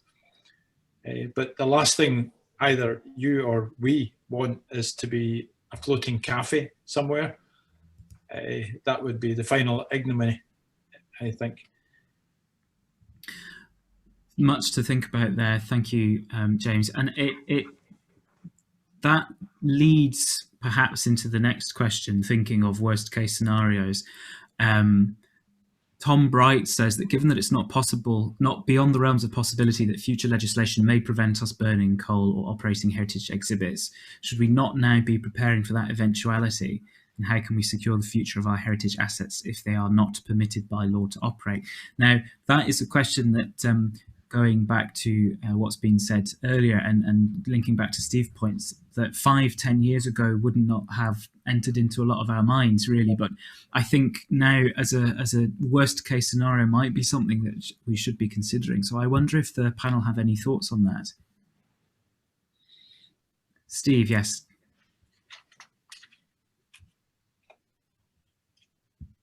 Thank you. Yeah, Tom will not be surprised. I know Tom won't be surprised that I've got a view on this. I don't bury my head in the sand, which I hope is plainly obvious from my presentation and things I've been saying. But I actually just try to ignore that as a possibility, because if you start to think that way, then maybe you take your eye slightly off the ball. We are important enough in the cultural heritage of this country to firmly expound our view, our value, the jobs, the well-being, the social and community benefits that we create, and the massive educational value. So I do see some operation declining a bit, but it is such a massive sector. I'm actually talking to you from the south coast of England. Just up the road from me is Goodwood, you know, where they have the Festival of Speed, where they have the motor circuit and so on, the revival. Those are massive events. Are we really saying that those sorts of events will disappear? Yeah, it's a possibility, but you know what? I don't want to think about it. I want to think about the alternatives. I want to think about ways we just make sure it doesn't happen. So yeah, great that Peter Robinson came on just now. Fully concur. Peter and I concur on this, and he's absolutely right. You know, there's a couple of railways. You know, the Isle of Wight, as Peter mentioned, is one. That's my home base. The North York Moors is another. The whole line fully accredited. Yeah, I take the point about it's tough for volunteers to do it. You know, in a separate related life, I'm a volunteer as well. I understand. But what do you want? Do you want to survive or do you want to fall apart? Thinking has to change. There's no question about it. But my thinking does not extend as far as, oh dear, one day we might all be shut. Yeah, we have to diversify. So yeah, a number of railways. You know, we've heard from Becky. They've got a great museum, brilliant. It's expanding. The Bluebell Railway up the way from me, great museum. You know, visitor centres and so on. So there's ancillary attractions and so on. Yeah, my home railway, the Isle of Wight, has a falconry centre next to it and train story discovery centre. So diversify, tell the story better, so that all generations. And I will just go back to a comment earlier on where somebody said, well, maybe, you know, the people who can remember Steam and so on. Steam was 50 plus years ago, 55 years ago. I don't remember Steam. I'm 59 years old. I was 5 years old when it finished on the Isle of Wight, you know, but actually I was inspired by it when I was a teenager. Today, people are inspired by it when they're a teenager. We just have to get the message right. This is an educational, charitable opportunity. So, sorry, Tom, I don't even want to think about the possibility that they may all become static exhibits. Yeah, there'll probably be some decline, but are we really saying steam locomotives, traction engines, steamboats, vintage cars, vintage racing cars, commercial vehicles, blah, blah, blah? There are thousands, hundreds of thousands of these assets. I can't believe they're all going to finish, but we have to tell the story and get the reason right as to why we have that right, that permission to continue, because we're charitable, educational assets to the cultural heritage of this country. Absolutely. I think you raised a very good point, almost that if you start pulling at the thread and you unravel the whole jumper, what's left of huge swathes of different aspects of not just British heritage, but UK heritage, but world heritage. And where does it all stop? And absolutely great that it's coming right back to education again and taking that forward. And it's also interesting, as an aside, that if you ask the average person in the street, well, what do you think about museums burning fossil fuels? They'll either shrug their shoulders or say, well, it's probably a bad thing. If you turn to somebody in Scotland and said, well, what do you think about having to stop running the Waverley because it runs fossil fuels, or the Flying Scotsman, then immediately the response would be very, very different. And so I think that's something that we do have to remember, that there are keystones in heritage, and there are representatives from, you know, quite a few here, where there would be a public outcry if they, you know, it's the issue of things like broad government support to the sector, but none of them wanting to handle the hot potato of what you do with the carbon that underlines that, and there seems to be a little bit of avoidance there. We're coming up to time, but I think we do have enough time for another question. So here's the question. Well, this is a good one to end on. Is the term fossil fuels itself unhelpful? What could we replace it with? And how do we need to educate our visitors? Do they need to understand the difference between smoke and steam? I think that touches on a few things, including some things that Becky said. Becky unfortunately had a previous appointment, so she had to leave because we are running a little bit late. But I wonder if anybody has any comments on that. Is it just a case of branding? So Philip and then Victoria. Well, possibly so. My branding might be heritage fuel. And then once coal is only burned in the heritage sector, then it's very clear and takes out the pejorative term that you know, carbon-based fuels and fossil fuels have now adopted. Yeah, I agree. I mean, diesel will soon become a heritage fuel, as will petrol. But you know, our boilers and our ships that run on heritage vessels that run on diesel will become kind of unacceptable as well. Public transport's going over, is leaving diesel behind. It's to be electric in the next couple of decades. So yeah, it's not just coal. So, but boiler fuels will change. I don't, and it's different when you've got a heritage boiler. But for ships that change their boilers every 10 or 15, 20 years, the next boiler is going to be different from the last one. It's going to have more mods on it. The boiler itself is not the heritage item. It's the steam that it supplies.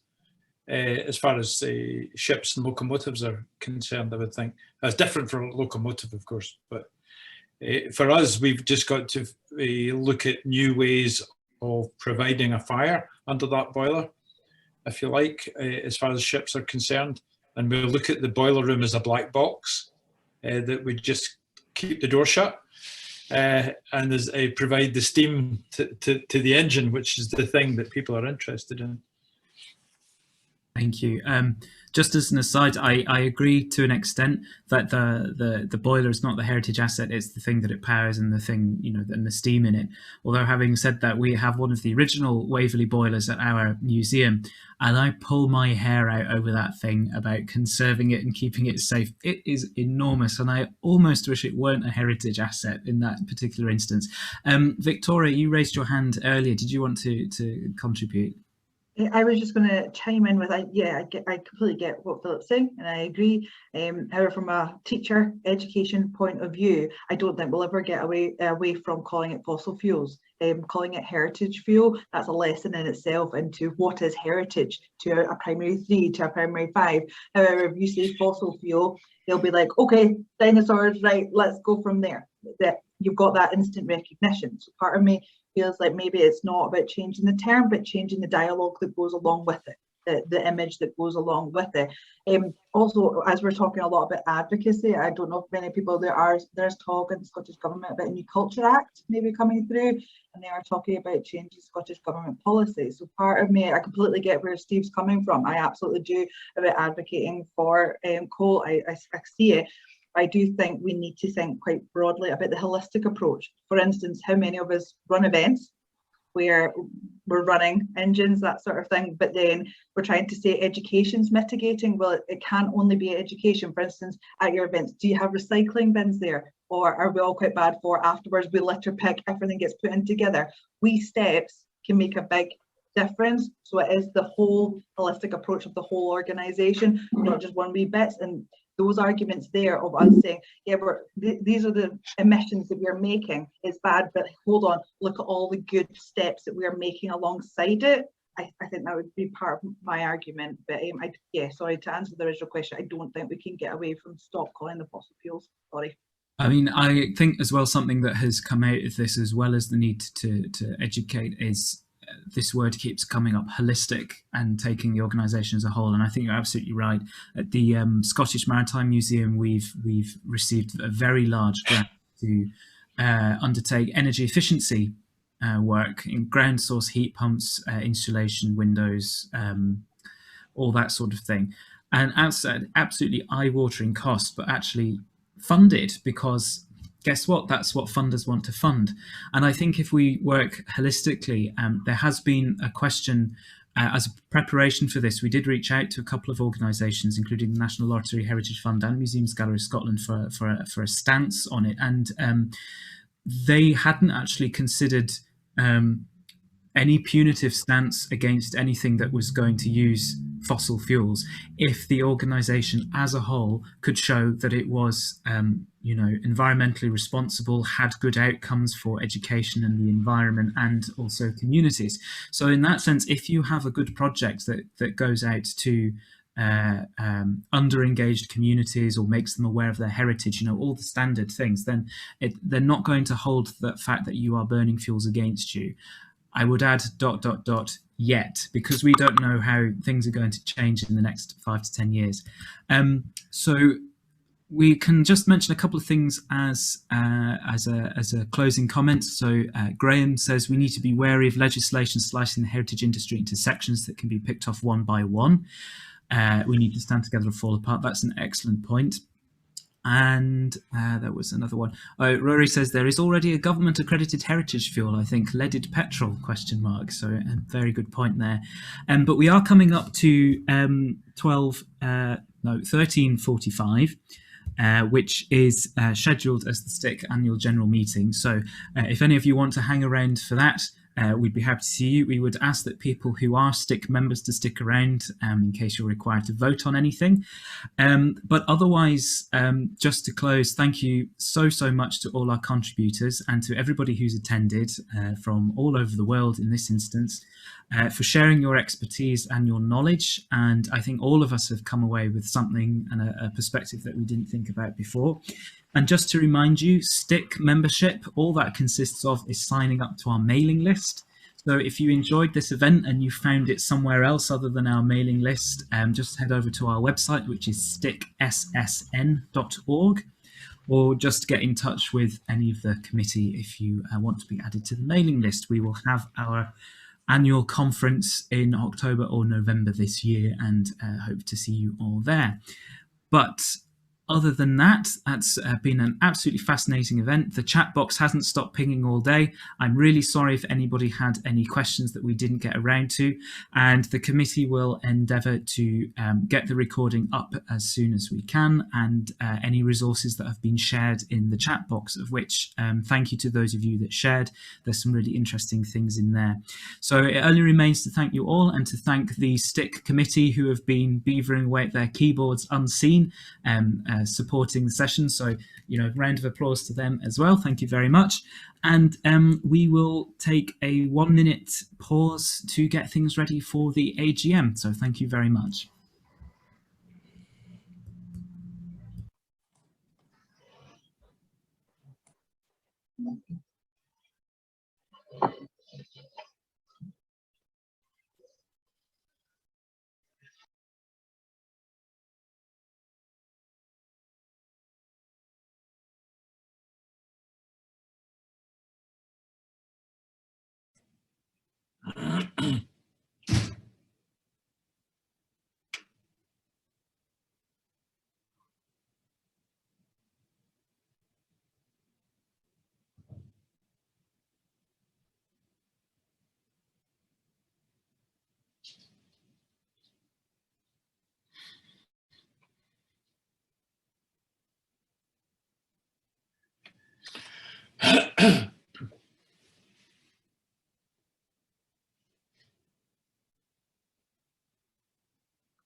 Right, well, thank you all of those who are sticking around. You're the dedicated core, although if you've just wandered off and not turned your camera back on, then it doesn't matter, we'll still count you as bodies.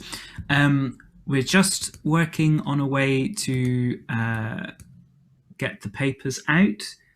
I hope that you've received them all already. Can I ask someone from the committee to just... Yeah, you don't need to work on it. I can just upload them right now, Matthew. It's super simple, and the link has been in all of the everything online and emailed out to people and all that kind of stuff, but I'll put them up right now. Thank you. I just had I couldn't find them in my own inbox, which is what that pause is.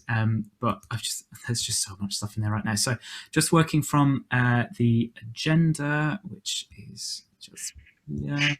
So good afternoon, everybody, and let's do this properly. Let's say welcome to STIC's annual general meeting on this, the 22nd of April, and we're on time at 1:45, so we've made up for time. And so the agenda item 1, apologies. I have no written apologies. I don't know if anybody from the committee has received any written apologies. No, so we can move that on. Emma's dropped the papers in the chat there if you haven't already got them. The minutes of the last meeting have been circulated. Can I have someone to propose them as correct, please? Ellie, and someone to second? I second, Miriam. Thank you, Miriam. Lovely stuff. And if we go to the next item. So the steering group, there have been no changes to the steering group since last AGM. So they are all standing unopposed. So in that instance, can we please elect all members en bloc, if that's all right? So can I have a show of hands to vote through the members as is, the committee as is? 2, 3, 4, 5, 6, 7, 8, and then some raised hands in there. Can I get a proposer and a seconder? Would that be okay? Yes, good point. Proposer, please. Dan, thank you. Dan Hayton, and a seconder. I'll second. Thank you, Kira. And so that's everybody elected through as given out in the papers. And if we would like to go through the reports. Would the various members of the committee like to deliver their own reports in brief, or shall we just take them as read? Well, I'm getting a resounding let's just take them as read. They're all written, you can all read them. We've all got the kettle on the go. So I will just outline by saying that the membership is ever so slightly up. And thank you to Miriam this year, who sent a survey of the membership via the newsletter, by the mailing list, and garnered some very useful data, which has modified now how we are going to continue with our newsletters. I would just like to have it minuted that our communications officer, Zoe, had to take a sabbatical this year, but we're hoping to have her back in the next month or so. And that the online presence of Stick has continued through the website and the Twitter account, and have both been very useful. And that in general terms, our Twitter is way up in terms of engagements and media views, which is fantastic. And our website is up as well. And our bounce rate is down, which means more people are finding the information that they need. Just to give you a sum of the finances, there's been no expenditure since the October 2020 AGM, so the bank balance remains at £916.69. That will change into the early part of this coming financial year as we spend some essential money on website maintenance. And this AGM marks the return to the standard April AGM after the interruption of coronavirus. So this has been a short period covered by the last AGM, and we will now be going back to once a year starting in April. We had our 2020 AGM and event on the same day last year in October 2020, which was Art and Industry. It was our first online only event, and I think you can see that judged by our performance today, we're fairly comfortable now doing it, and it's an option to have going on into the future. And in terms of projects, we will be keeping our eye out for things that we can do. And we have also found that due to the interdisciplinary nature of the topics of the last couple of years, our audience has improved slightly. So we are looking forward to continuing that. And that is it really. So it just remains to thank the steering committee for demonstrating their drive and adaptability to the coronavirus. So thank you very much. So that brings us to point 5, which is any other competent business, which is the opportunity for the members to raise anything that they think is pertinent. So does anybody have anything they want to contribute? Fantastic. I can almost taste that 2 o'clock cup of tea. So thank you all very much for attending. That closes the AGM for 2021, unless there's anything I've forgotten. Fantastic. So thank you all once again for attending, and enjoy the rest of the sunshine today if you get a chance. And if you can't get outside, you have my sympathy. But thank you all very much.